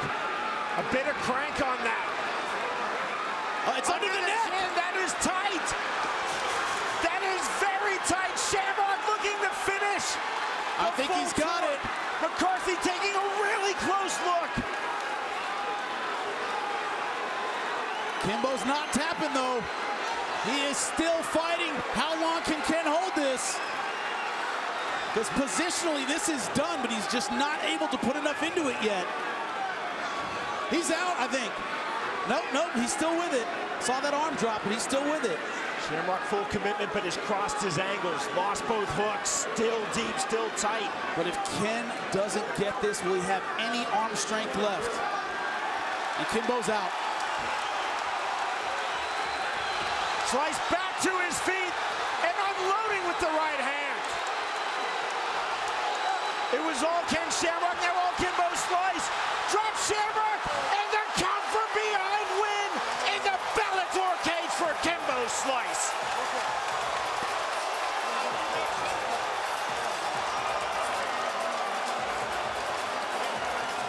Ladies and gentlemen, inside the Bellator cage, referee Big John McCarthy steps in, waves off the contest. Official time, 2 minutes, 22 seconds into round number 1. The winner by TKO, Kimbo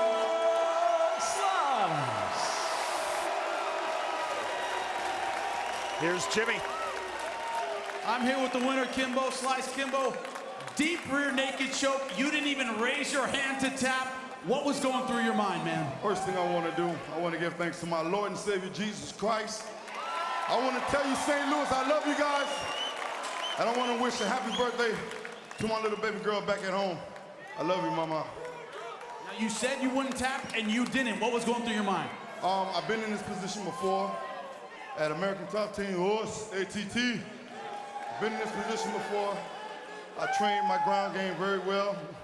Went over a lot with Malky. Mike Brown, we've been in this position before. Tapping is not an option. It was not an option.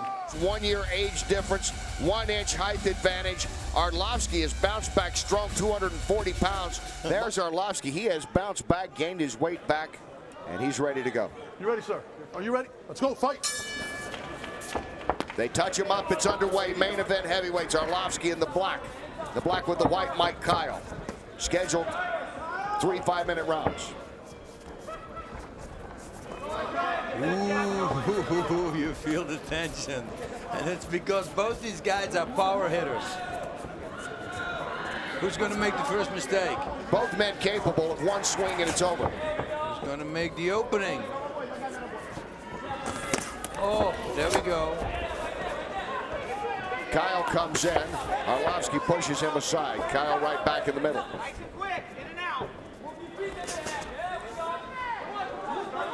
Cook, you already hear him say in and out, don't stay there. And he's talking, of course, to Mike Kyle.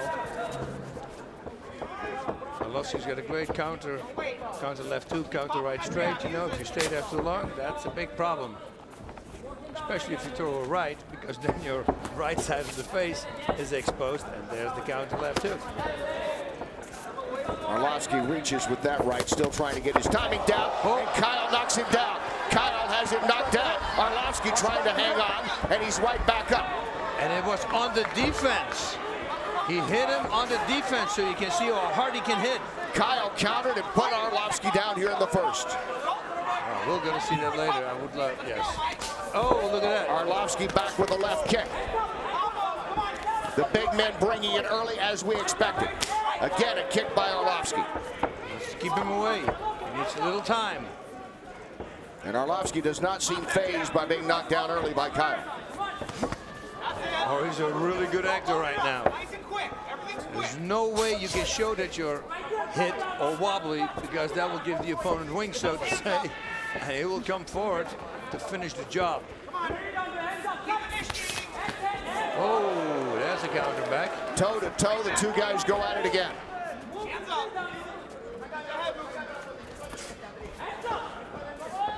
Had the same idea with the kick.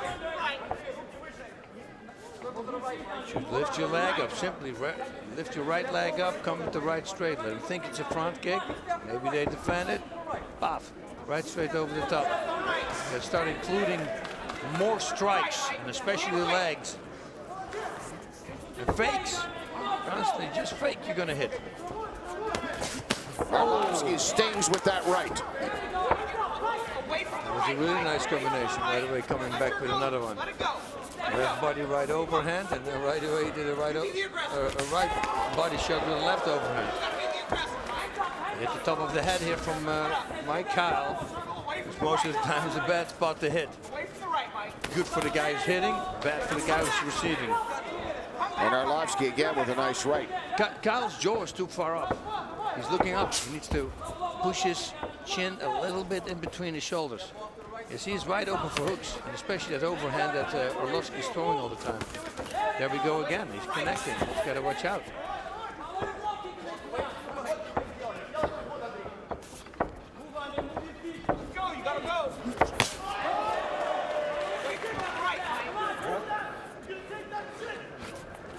Arlovsky with experience as a boxer, and he knocks Kyle backwards. I don't know if that was as much a shove or the punch, but Arlovsky's in a good position right now.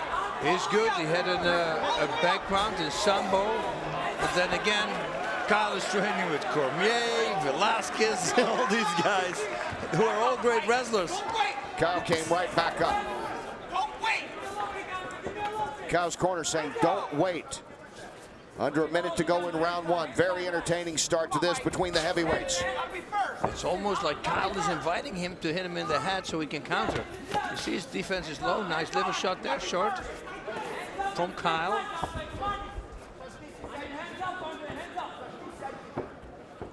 Arlovsky has been a student of boxing throughout his MMA career.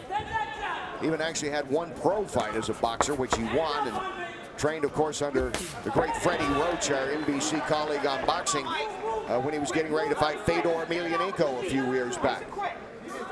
And he was doing really well in that fight until he made a crucial mistake that we saw this evening as well, flying knee. The flying knee, Fedor knocked him out, and unfortunately for Arlovsky, that started a string of losing fights and getting knocked out, but he was facing some tough guys during that time. The two big guys bringing it early on. Arlovsky and Kyle, round one coming to an end. And that was actually with Arlovsky. It was kind of a push and a swing at once, and Kyle went down. Now they touch, and round two starts. Arlovsky with the red tape on his gloves. Kyle has the blue on his. Both looking great shape. They have 27 knockouts between them in their career of 39 wins.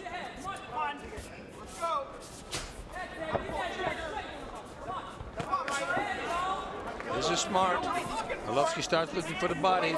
He's got to watch out for the counter left hook, though, but it's nice to set shots up to the head. Kyle has been very good on the counter. That was his strength in the first round. Oh, that was a nice leg by Kyle. Counter. Yep. That's what you said. You just mentioned it.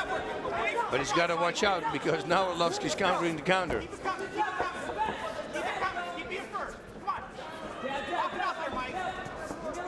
You know who's going to throw the counter right straight if I'm Arlovsky. So I would throw jab, let him throw the counter right straight, move to the left, and counter with the left hook. You know you got to counter his counter. There was that overhand right. Kyle was able to duck. Just got out of the reach of it. Kyle should just start throwing a little bit more body shots. Straight to the body, left straight to the body, right straight to the head. Stuff like that. Mix it up a bit. He had a nice liver shot in round number one. Every time he lands that overhand, you know, it's MMA. I'm telling you, make it a clothesline. You know, hit it behind the ear, which is a legal spot. Still outside the mohawk, so to say. And pretty much any fighter you hit there goes down. Oh, nice. Nice as they go at it toe-to-toe. Kyle and Arlovsky. Wow. Now, yeah, he got him hurt because Kyle wants to go Kyle wants to go down. He felt that Arlovsky punch. But Arlovsky sprawling out, backed up against the fence. He looks like he's getting the hooks in there. He's okay. Yeah, the corner screams for Kyle to lug his hands, but that's why you see Arlovsky having that wide stance, so he cannot lug those hands, because if he can, that's a double leg right there. Now he's working the control. He's going to peel up that left hand from Kyle, as he did right now, from the knee. And now he's safe.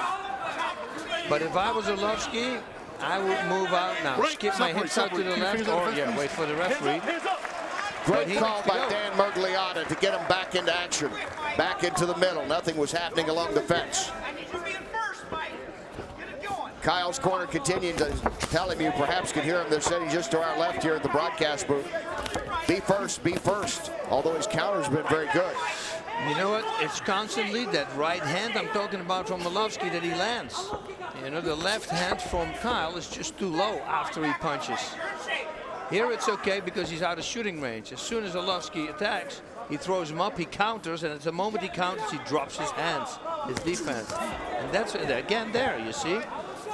If that was a 2-inch longer punch, he would have nailed him on the jaw. Yeah, it looks like, yeah, both guys can be knocked out, of course. But if Arlovsky is going to knock him out, it's going to be with a right hook or right overhand. That's what I think. Kyle just needs to connect. He's got power everywhere. What has been a sticking point that he has spoken of rarely, Arlovsky, are those that question where he could take a punch, because he has been knocked out more over the last couple of 3 years of his career. Well, he's showing tonight that he can. He's taking a couple of good counter rights. Oh, for sure. And he did it in the previous fights also that he had, those 5 that he won in a row. And I know some people are going to go, that was one no contest. Yeah, that was against Tim Sylvia. Watch the fight, because then you know I was right. Arlovsky was winning, but he had to make a personal issue to his fault with a soccer kick and got disqualified, and it was a no contest, or he had that one won. And there we had the overhand again. Then we lands it. Who Arlovsky has to watch out also, because he drops his hand after a counter as well. That was a big swing from Kyle that was missing, but if it would have been a little longer, we would have had him. And you know, those knockouts that Arlovsky suffered were the likes of Fedor Karatanov and Antonio Silva. Top shelf A-list guys all the way around. 15 seconds to go in round 2. The two guys have been bringing it all night. There we go. Arlovsky trying to get busy maybe one more time. Final seconds, round 2. Round 3 coming up, Arlovsky and Kyle. This is it, third and final round. Back and forth, they touch with much respect, and here we go. 5 minutes to go. They've been in the middle of the ring most of the time, middle of the cage, which they've turned into a ring. A lot more boxing than anything else tonight. You know, and the great thing you see also, these are heavyweights, and they're both over 245 pounds, and look at the shape they're in. They're in tremendous shape. This is smart now. He should fake a takedown again, come over the top with that overhand right.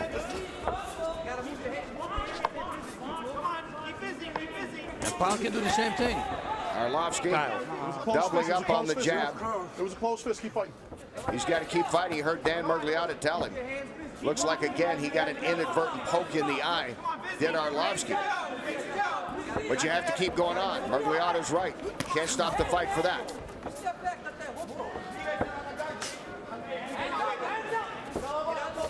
And it doesn't appear to be a problem for Arlovsky. Kyle doesn't really want to throw long straight. Oh! Gets him with the right. Anymore. Kyle gets him with the right, and Arlovsky momentarily went down. He bounces right back up. He's got to come full blast now if he wants to do something, otherwise. But how big will that be with the judges if it goes the distance? This fight's going to be a nightmare to score. I mean, both these guys, they rocked each other. And especially in this round now, that was a big one for Kyle. That might be the difference if it holds up this way. And still, with 3:20 to go, who knows with the way these guys can throw a punch. It could be very much both even one round. It was almost flip a coin the first 2 rounds, I thought. So I think whoever's going to really decisively win this 3rd round is going to win the fight.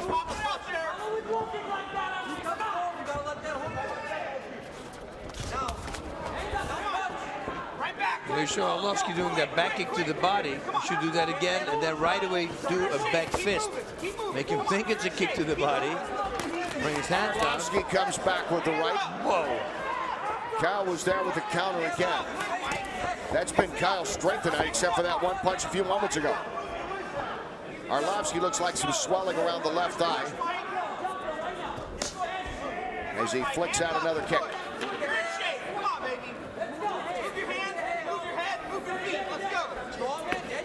Boss, but it's lived up to the billing, where everyone continues to wait and see. At any moment, something big can happen. You know, it's what you said to me in the break. I wish this was a 5-round fight. This is one you'd like to see keep going on. Yes.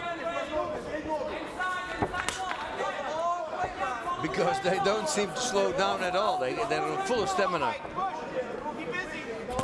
Which is a very rare thing in the heavyweight division, except for Khaybulaev. Great point. Yeah, right? That's it. Some smack on that kick from Arlovsky. And he threw a little bit more kicks than Kyle does. Is that also going to count? Play a factor in the scoring? They always say it. Oh, man. Good body shots by Kyle as Arlovsky came in. When they brawl it, nobody has defense. None of them. That means if one of them is going to land a punch within now in the last 1 minute 20 seconds, he could win the fight. Arlovsky going in, coming up short with an uppercut.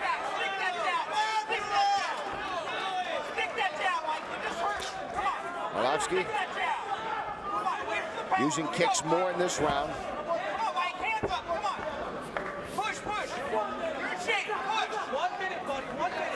Both these guys in tremendous shape. They are. They got to push. They got to work now. It's 50 ticks remaining on the clock in round 3. Arlovsky pushes back against the fence. 40 seconds. Who's pushing it? Who's going to impose his will? That's the guy who's probably going to take it now. I'm not even sure who you could say has delivered the most power shots in this fight. Nice. Went for a guillotine. Nice Wouldn't that been something to end it with a submission after all the punching tonight? Yeah, that would be something. But he couldn't hang on. Arlovsky back up. 15 seconds to go in this fight. Tremendous fight here for Kyle and Arlovsky. They have not backed down since the opening bell.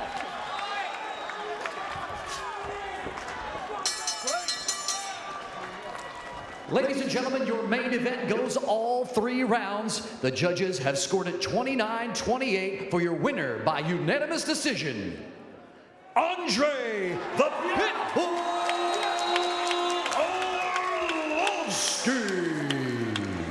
Patricky Pitbull, though, has made his reputation as a knockout puncher in MMA, held arguably the best leg lock specialist in our sport. The bell in round number 1. Tonight's Fight Clock is brought to you by the official beer of Bellator, Miller Lite, back in its original look. In his last 2 fights, Patricky Pitbull very passive in the first round, feeling his opponent out, and then got the knockout in the second. Brazilian Pitbull is in the black trunks, held in his native Polish colors of white and red.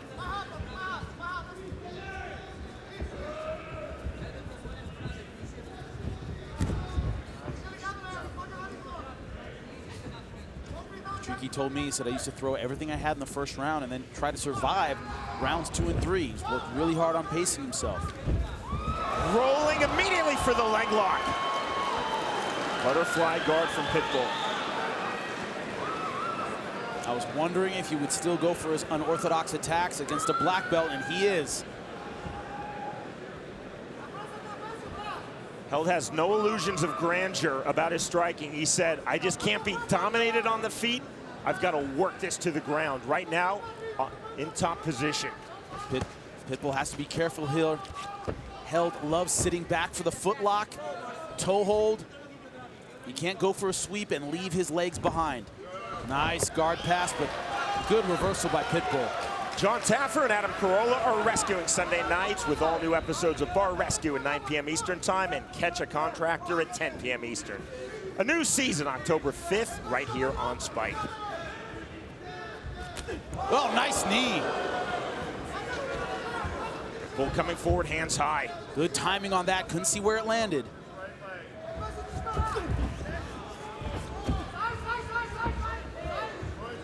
Body lock by Pitbull. Looking to turn Held, and he does. I think that's one advantage Pitbull has. He's bigger, he's stronger. He's got a little bit more man strength than Marcin Held. Held with the body lock. Looking for the inside trip, couldn't find it. Level change for Marcin Held. Sitting back for a leg lock. Heel hook position. Patricky needs to step over. See right now, trying to peel the legs off. Held now trying to go inverted, much more dangerous now. Good balance by Pitbull. See Held continuing to try to control the left foot of Patricky Pitbull. Pitbull showing no panic in defense, Jimmy. Problem is, when he goes for these submissions, they don't work, these leg locks, will he end up in bad position? Against other fighters, without a lot of grappling, it doesn't necessarily matter. Against Pitbull, it will. Good job stepping over by Pitbull, looking to pass half guard.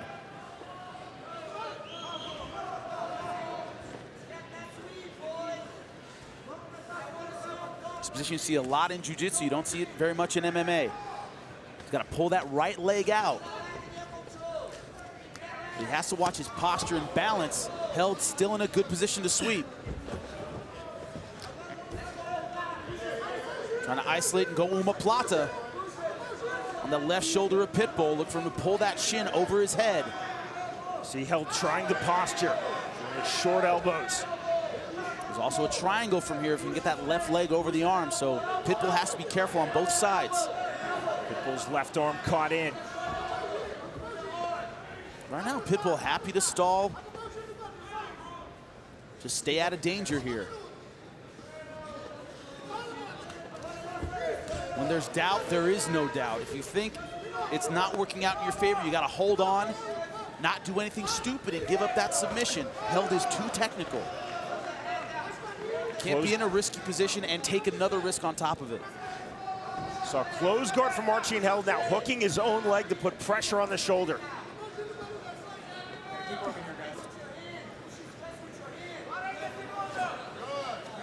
Up elbow from Held. Pitbull looking very calm in his submission defense. Yeah, not trying to pass. Not trying to go crazy with the ground and pound. Stand-up ordered by Jason Herzog. It's a strategy we've seen in his last couple fights. Stay patient in round one. Don't do anything stupid. Drag it into the deep water. Nice combination there. 10 seconds left. Left hand by Held. Pitbull coming forward. Final seconds of round number one. Stop there, guys. Second round. Fight, are you ready? Fight, are you ready? Let's fight. Jimmy, your scorecard round one. 10-9, Marcin Held. Just more active, looking for the finish on the ground. Pitbull really patient, but he gave away round number one. That's a risky strategy in a 3-round fight. This isn't boxing where you have 12 rounds, you know, spend 3 rounds feeling a guy out. It's only 3 rounds. One of them is in the books for Marcin Held on my scorecard.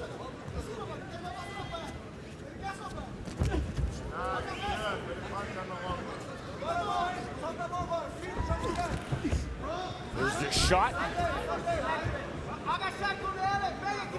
So the quick sprawl from Pitbull.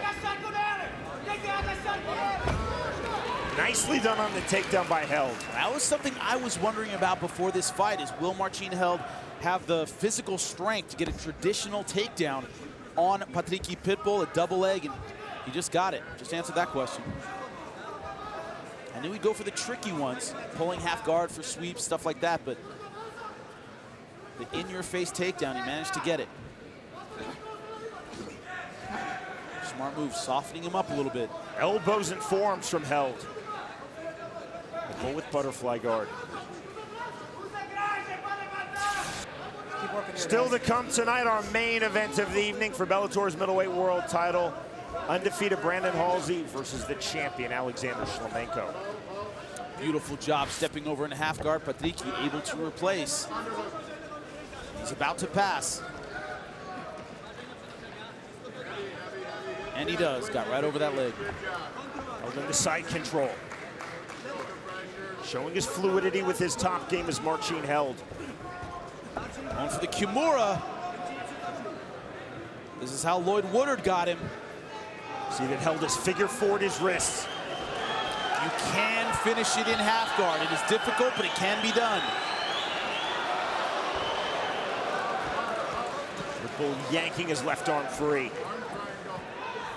But you see Held here changing styles, going with a little bit more positional, traditional jiu-jitsu game, and it's working out for him. It's not just about exploding to submissions. He's sitting his hips down, and he's putting pressure on Patricky. Halfway through round number two. Across the halfway line of this lightweight tournament final. Pitbull holding half guard.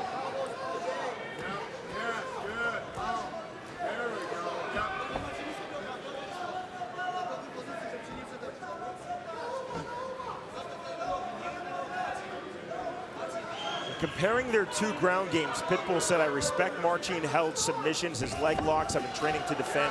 I just feel that my jiu-jitsu is tighter. But this is pretty tight for Marcin Held right now. It's going with a more traditional style. Like I said, it's paying dividends. Pitbull has not been able to find a way out from underneath. Straight right hands to the face thrown and delivered by Marcin Held. Grinding the elbow.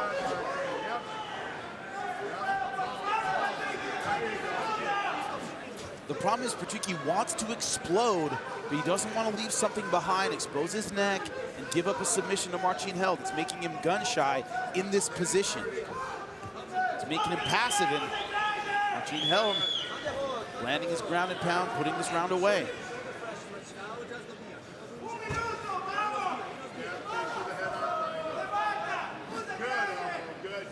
Held trying to stay heavy in the half guard of Patricky Pitbull.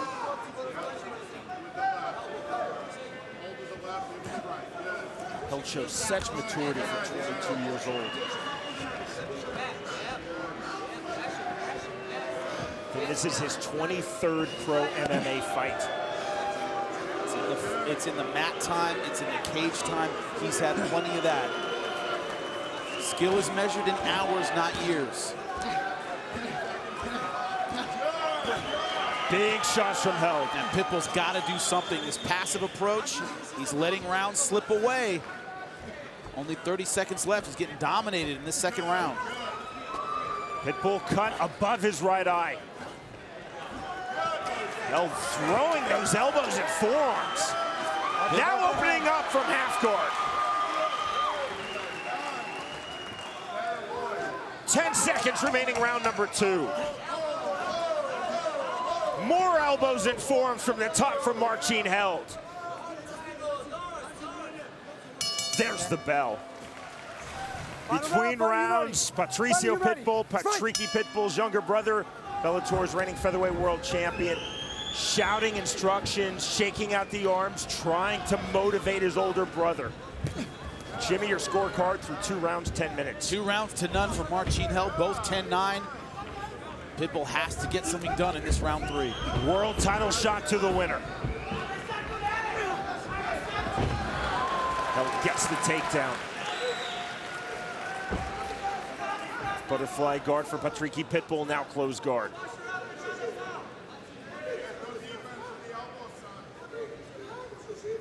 Ground and pound in round number 2, courtesy of CompuStrike.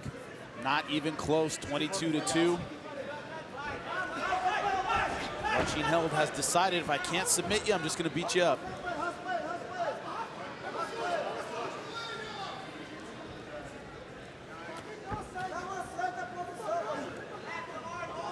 More heavy top pressure from Marcin Held. Relive 2 of the greatest fights in Bellator history for free. Eddie Alvarez, free on Spike, featuring Alvarez, Chandler 1 and 2 tomorrow at 10 p.m. Eastern time on Spike. Bad cut, right eye of Patricky Pitbull. It's a mouse under his right eye that is popped. That's what is leaking blood. Look in his eyes, he just seems lost, he seems frustrated. Can't quite get anything going against Marcin Held. And you see Held figure fouring his wrist. One big question entering this fight: would Marcin Held be strong enough to hold top position against Patricky Pitbull? Thus far, he's been holding top position very well. Pitbull's got to take a risk now, has to explode back to his feet. He's been cautious, he doesn't want to give up a submission. But he's getting murdered down here. From round 2 onwards, Jimmy, really from late in round 1 onwards, Pitbull's ferocious striking has really been negated. Hasn't been a factor at all. See Patricky Pitbull's mouth wide open as he tries to sit up, explode to his feet. Held having none of it. Look at the tightness of this jiu-jitsu from Marcin Held. Yeah, great positional game. He's showing that he's well-rounded on the ground. It's not just about flashy submissions. He knows where to put his weight. He can keep an opponent down. Right now, I think we're seeing position over submission from Marcin Held. Full mount achieved. And here comes more ground and pound from Marcin Held. Pitbull defensively on the body lock, trying to keep his opponent close.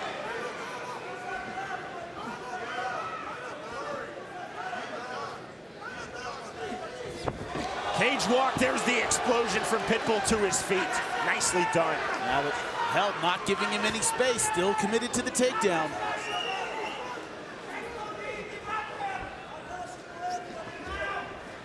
Looking high on the single leg now for the ankle pick. Going back for the heel hook. Good defense by Pitbull, but held. Great transition. And then rolling for the heel hook, Jimmy, he accomplished the takedown. Right, he knew when it was done and sat up. Side control again for Marcin Held. That is not overcommitting. Things going the way of the pole in the Bellator cage. Not to the finish line, not yet. Nothing thus far has been decided. Jimmy on your scorecard, Held leading 2-0 2018. Showing very well here in this third and final round. Pitbull back to his feet. 45 seconds remaining in this lightweight tournament final. Pitbull has 40 seconds to get something done. He needs a finish, but I don't see Held giving him any space. He gets yet another takedown.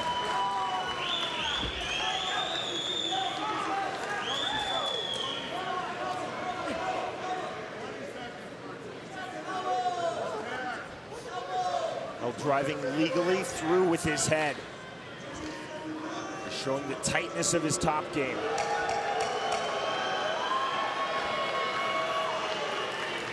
Right hands from Marcin Held.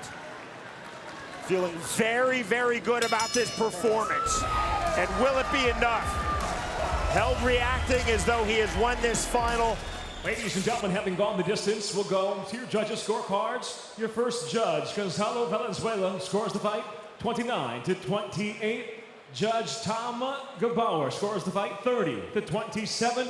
Your third and final judge, Doug Birch, sees the fight 30-26. All for the winner by unanimous decision.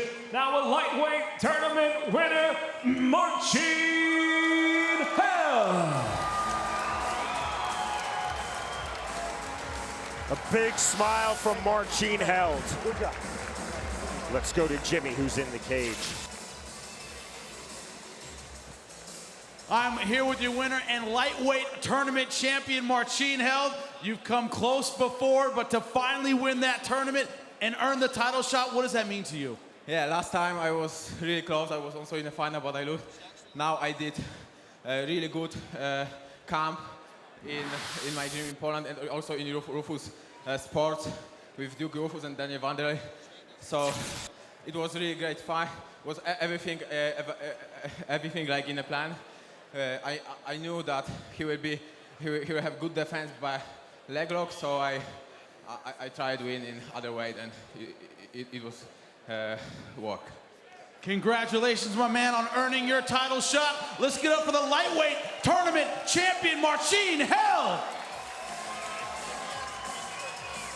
Marcin Held, his 20th pro MMA victory earns him, as Jimmy Smith just said in the cage, a shot at Bellator's lightweight world title.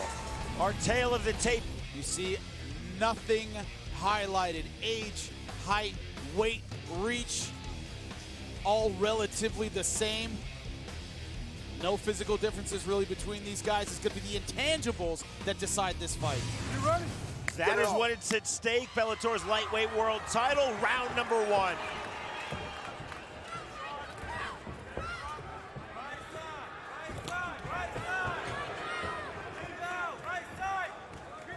Alvarez in the red trunks, the champion Chandler in the white trunks. The thing about Chandler, he likes to keep his hands low and rely on his speed. That might be a mistake against Eddie.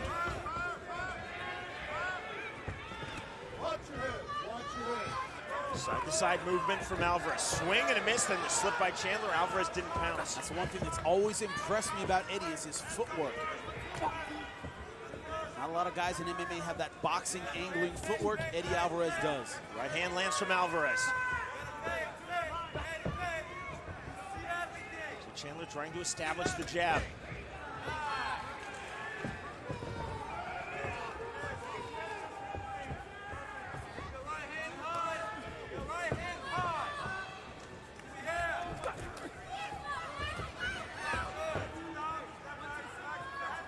Chandler coming forward.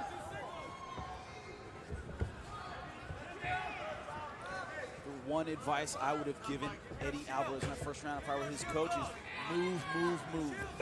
Head movement, foot movement. Don't stand in front of this kid like you did at the beginning of the last fight. Make him miss, frustrate him, make him pay. Alvarez looking very loose on his feet. Now looking for the single leg. Chandler doing well to defend. Gets the separation. In Eddie Alvarez's corner, Kenny Monday. U.S. Olympic gold medalist, outstanding wrestler. You know he's been working on his takedown defense. Stiff left jab by Alvarez. Already an abrasion under Chandler's right eye. Good right hand by Alvarez. Eddie loves that punch, that lead right hand. Alvarez just waving Chandler in.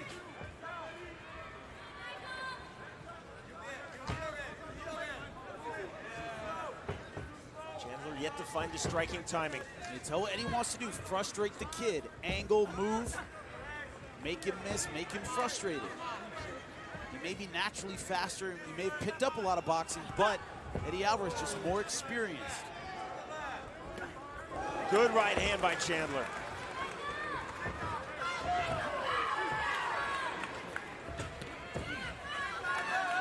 Chandler swinging hard as he steps into the pocket, Jimmy.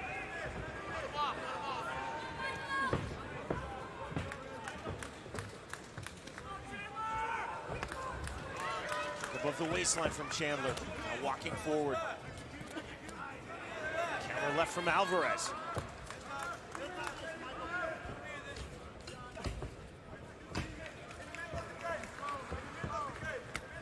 Good right hand. Alvarez looking for the single leg. The fighters back to their feet. 1:45 remaining, round number 1. Scheduled for 5. This for the Bellator lightweight world title.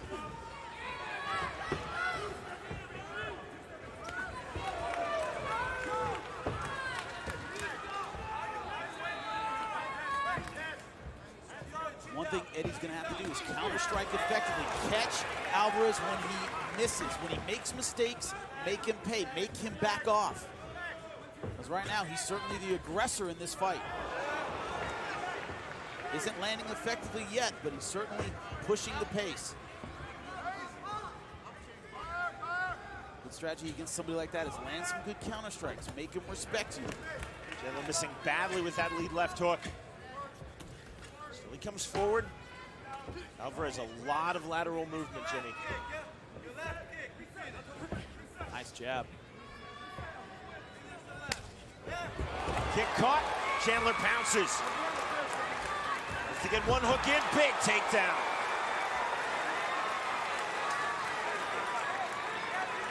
Chandler now has his right hook in. I can't see how deep it is from here. It's deep. Tied on the rear naked choke. Chandler looking to finish.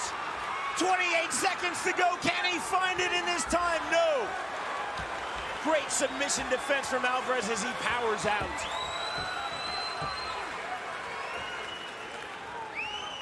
What a look of grit and determination on the face of Eddie Alvarez. Joe McCarthy recognized the accidental headbutt. Quick separation. Right back to it. Chandler right back to it, driving in.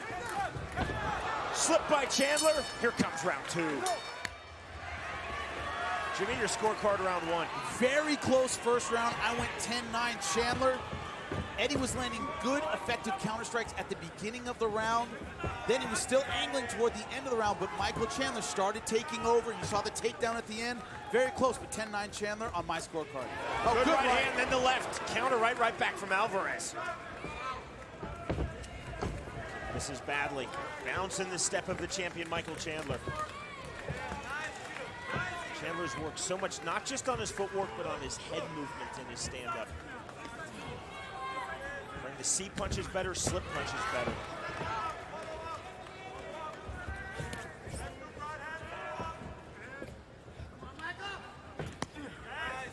Flipping right from Alvarez. Chandler, you can see just loading up that right hand, Jimmy. Landing a couple good ones so far. Alvarez on his bicycle, circling to a better angle. Likes that look away right hand, that strafing right hand. very effective punch for him. Just like that. Slight abrasion now under the left eye of Eddie Alvarez.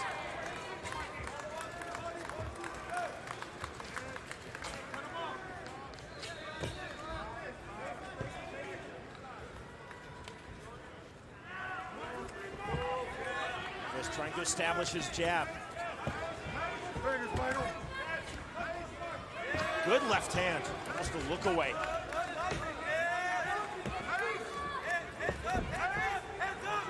One, two.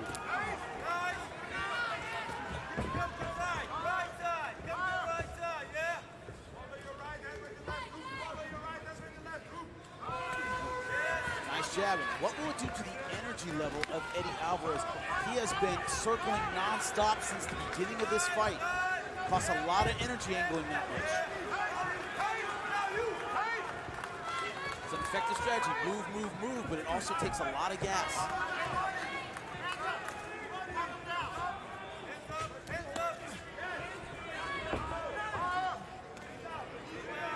Stiff jabs from Alvarez.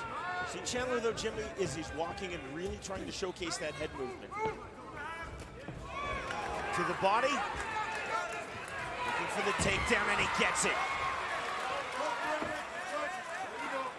Right back, another takedown from the waist cinch. See, Alvarez trying to pop back to his feet. Chandler has what I call wrestler's jiu-jitsu. It's opportunistic. Things like rear naked chokes, guillotines, head and arm. He'll catch you in a bad position, and he'll capitalize on it. Can be very effective. Earlier in round two, and another takedown by Chandler. I mentioned the abrasion under Alvarez's left eye, now bleeding from under his left eye. There's Chandler bleeding from under his right eye.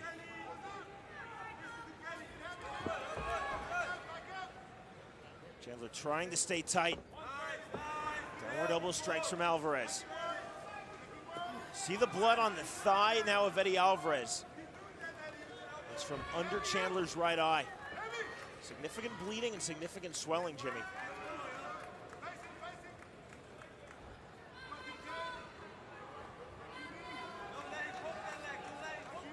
Alvarez looking to his corner. Come on, let's work. Let's go. John McCarthy telling both fighters to work. It's a difficult position for Michael Chandler to use here. Got to pull him off the fence. Alvarez just looked at McCarthy like, are you going to stand us up? Alvarez gets up of his own volition. 50 seconds to go, round number two.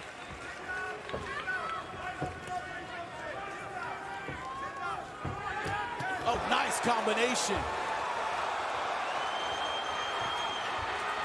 Chandler's left eye is starting to swell significantly. And the level change from the champion. And the takedown. 20 seconds remaining, round two.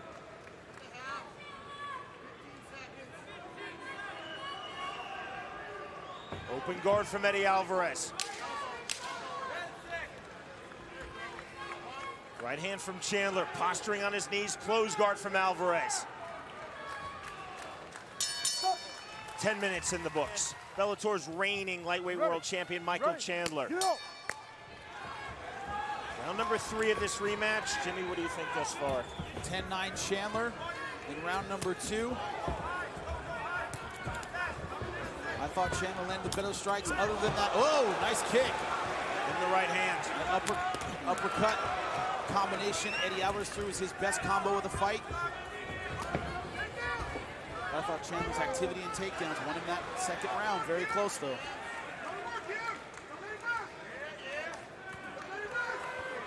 Three rights to the body from Alvarez.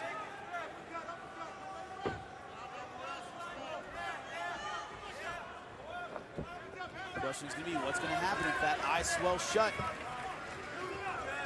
Depth perception goes right out the window. Sorry, that left eye.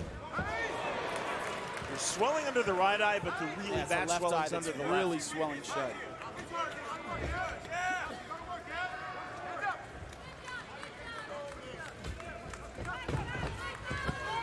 driving through. That's nicely defended by Alvarez. Stiff left jab from Alvarez again. Swing and a miss on the uppercut from Chandler. Hands much lower now, Jimmy, for Michael Chandler here in round 3. And he always likes his hands low. I think that's a weakness in his style. He likes that, low-handed kind of style, but you're relying on your speed there.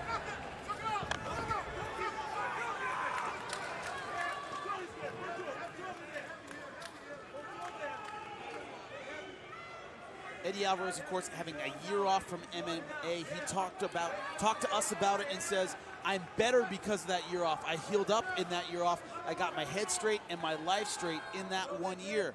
Now, Chandler, of course, more active, but if you remember, they've been quick fights. He blew away Gono, blew away Dave Rickles. Rick Hahn was only in the second round of a fight that he dominated, so he hasn't had a ton of rounds himself since he fought Eddie. Bouncing the step of Chandler. Looking to successfully defend his Bellator lightweight world title for the 3rd time. Truthfully, Jimmy, no disrespect to David Rickles or Rick Hahn, the first time that he's been tested in the title defense. Very true. Talk about him having more fights. Hasn't had a lot more ring time. Chandler now bleeding out of his nose. Eddie Alvarez starting to take advantage. Blending well with the jab, and he's targeting that eye.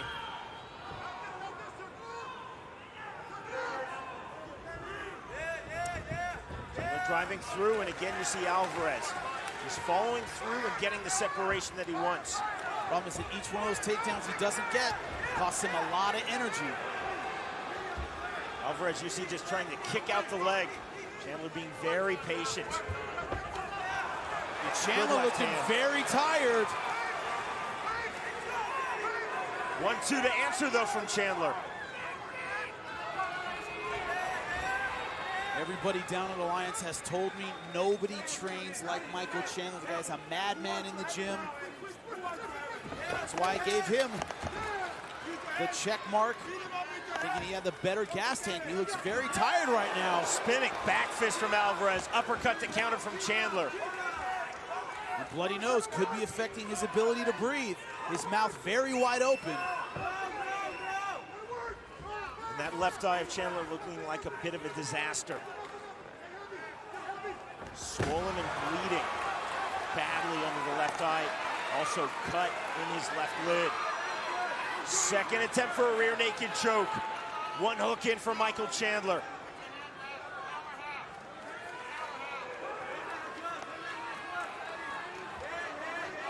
Not quite in the right position.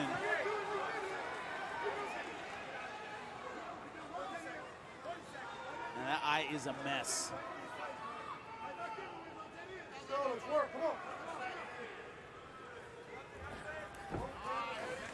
Nicely done, just powering through Alvarez on the takedown. 25 seconds to go, round 3. Well, you just said only 25 seconds left. Not enough time to really use that top position. Alvarez, you see, keeping Chandler close, out of striking distance from his open guard. Elbows to the body from Alvarez on his back. Forearm, then a left hand from Chandler from the top position. Body head with the right.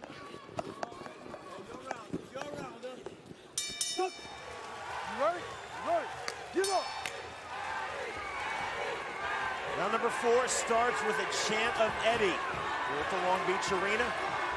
Jimmy threw 3 rounds. Gave Eddie Alvarez that last round, 10-9, having 2 rounds to 1 for Michael Chandler. The doctor looking very closely at that eye. Might give Chandler a bit of urgency in this 4th round.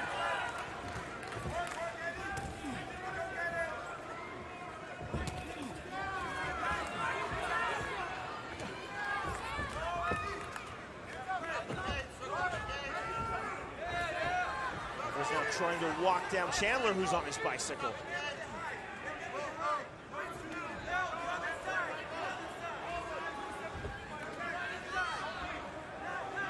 Alvarez being busy with the left hand. You see the shift. Oh, Shot nice knee, and that landed clean. Beautifully timed by the champion. More left hands though from Alvarez as he backpedals. Chandler coming forward, a good left hand. Shot in the sprawl.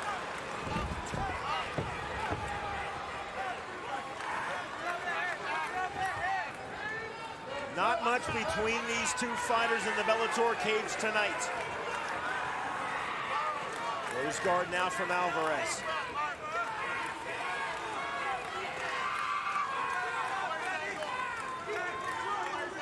Now Eddie's looking tired. This is where Chandler wants to turn it on. The blood on the face of Alvarez from that cut under his left eye. Also out of the nose. His nose is bleeding quite a bit.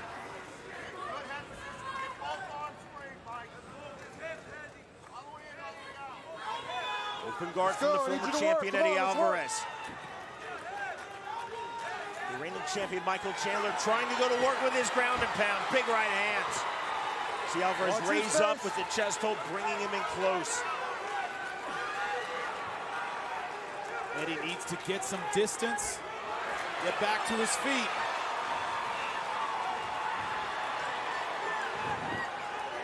Chandler tenacious, throwing those right hands from his knees. The big white base, now the left. Great Another left strikes. elbow. The right elbow strike that time. Get your fingers out of his throat, Mike. McCarthy just telling Chandler, fingers out of the throat. He's using that to try to essentially hold the head of Alvarez still. Still open guard for Eddie Alvarez. Both fighters covered in blood, their own and each other's. Trying to trap the arm, the right arm of Eddie Alvarez under his back. Then he can let go with the left hand. Don't grab the glove, grab the whole hand, Michael.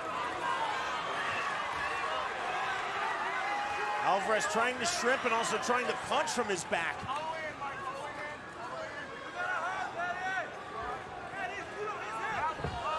Another elbow strike from Chandler. And Chandler really turning it on top.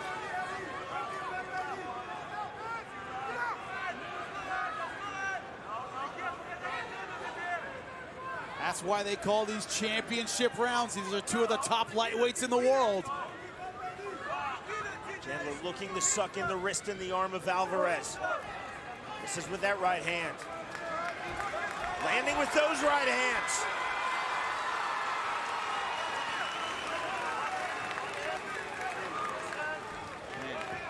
Dominant round so far for Michael Chandler.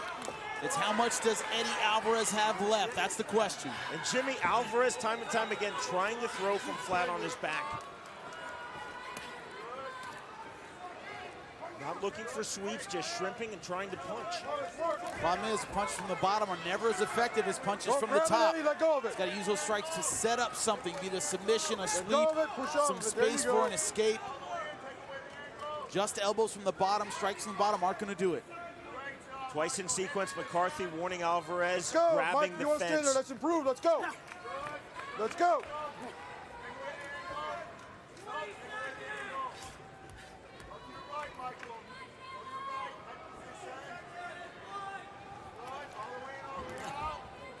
The bell can't come soon enough now for Eddie Alvarez. 10 seconds to go, round 4. Chandler letting go with punches and elbows from this top position.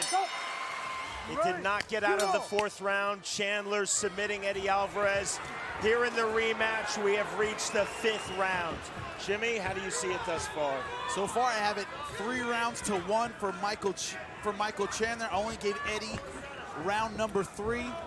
Eddie's corner very honest in between rounds. I said, you got to get him out of there if you want the belt, if you want to win. I agree completely.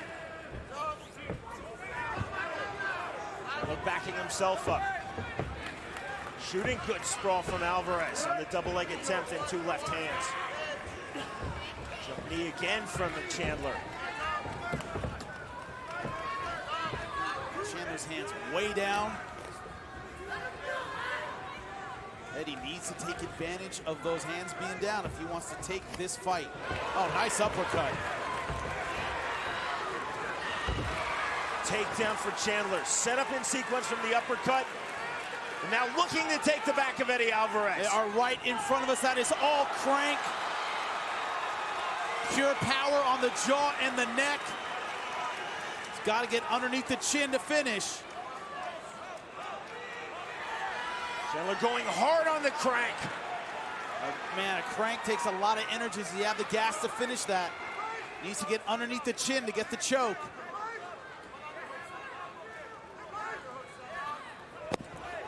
Alvarez turning. Back to his feet. Cinch on Chandler. Can't question the heart of either one of these guys. Eddie Alvarez still fighting hard, still fighting like he wants that belt. He's down, he's not out. See the blood dripping out of the mouth of Michael Chandler. Chandler trying to explode to a better position. Alvarez matching him turn for turn. Hammer fist now from Alvarez. Two phenomenal fighters throwing down in the Bellator cage. Bloodied, bruised, swollen, beaten, and still they fight on. At stake, the Bellator lightweight world title. The former champion Eddie Alvarez versus the current champion, the man who took his title, Michael Chandler. 2:30 to go. I would watch these guys fight 20 times, 30 times, as many times as Bjorn Redman will put him in the cage. I'll watch him. Chandler keeping himself grounded with his right hand. Also with his right knee.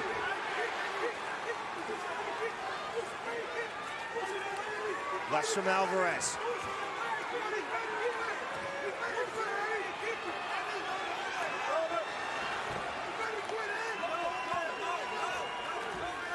At this point, the bodies of both these guys have to be spent. I know they train hard, but so much of what you're seeing is heart and guts. Chandler trying to somersault to a better position. Again, Alvarez matching him and gets one hook in. Has two of them in. Alvarez now thinking his own rear naked choke to finish and take back his title. Can't see how deep it is, he might have it. Chandler able to roll out, but still full mount. He's in big trouble still. Chandler again looking for the rear naked choke. Lost it. 1:15 to go. What a fight. Phenomenal. Man, this is unbelievable. Chandler struggling at this point. Eddie doing everything he can to get the finish, but Chandler just won't give in. He's got to get out of this position, though. The crowd not behind the champion, Michael Chandler, but behind the former champion, Eddie Alvarez. They're just applauding the guts we're seeing here. Man, Chandler's face is a bloody mess.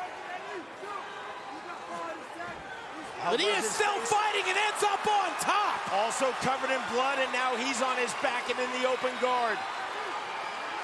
This is beyond talent. This is character, Jimmy. In fighting, you can't hide from who you are. You cannot hide from what's inside you. These guys are warriors. The finish line in sight. Will we reach it? 15 seconds to go. Another takedown from the champion.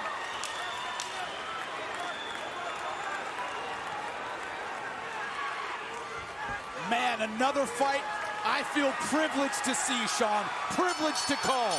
A phenomenal 25 minutes in the Bellator cage. Ladies and gentlemen, inside the Bellator cage, we go 5 full rounds.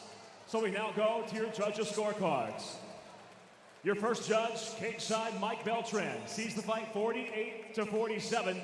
He sees the fight for Chandler. Your second judge, Stephen Davis, scores the fight 48-47.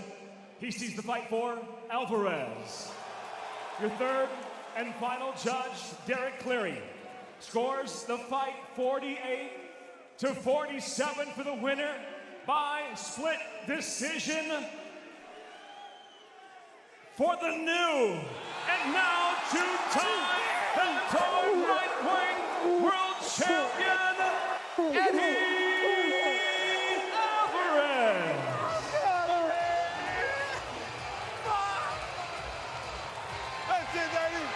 the former and now current Bellator lightweight world champion. He has taken back his title. Click below to subscribe and watch more MMA content.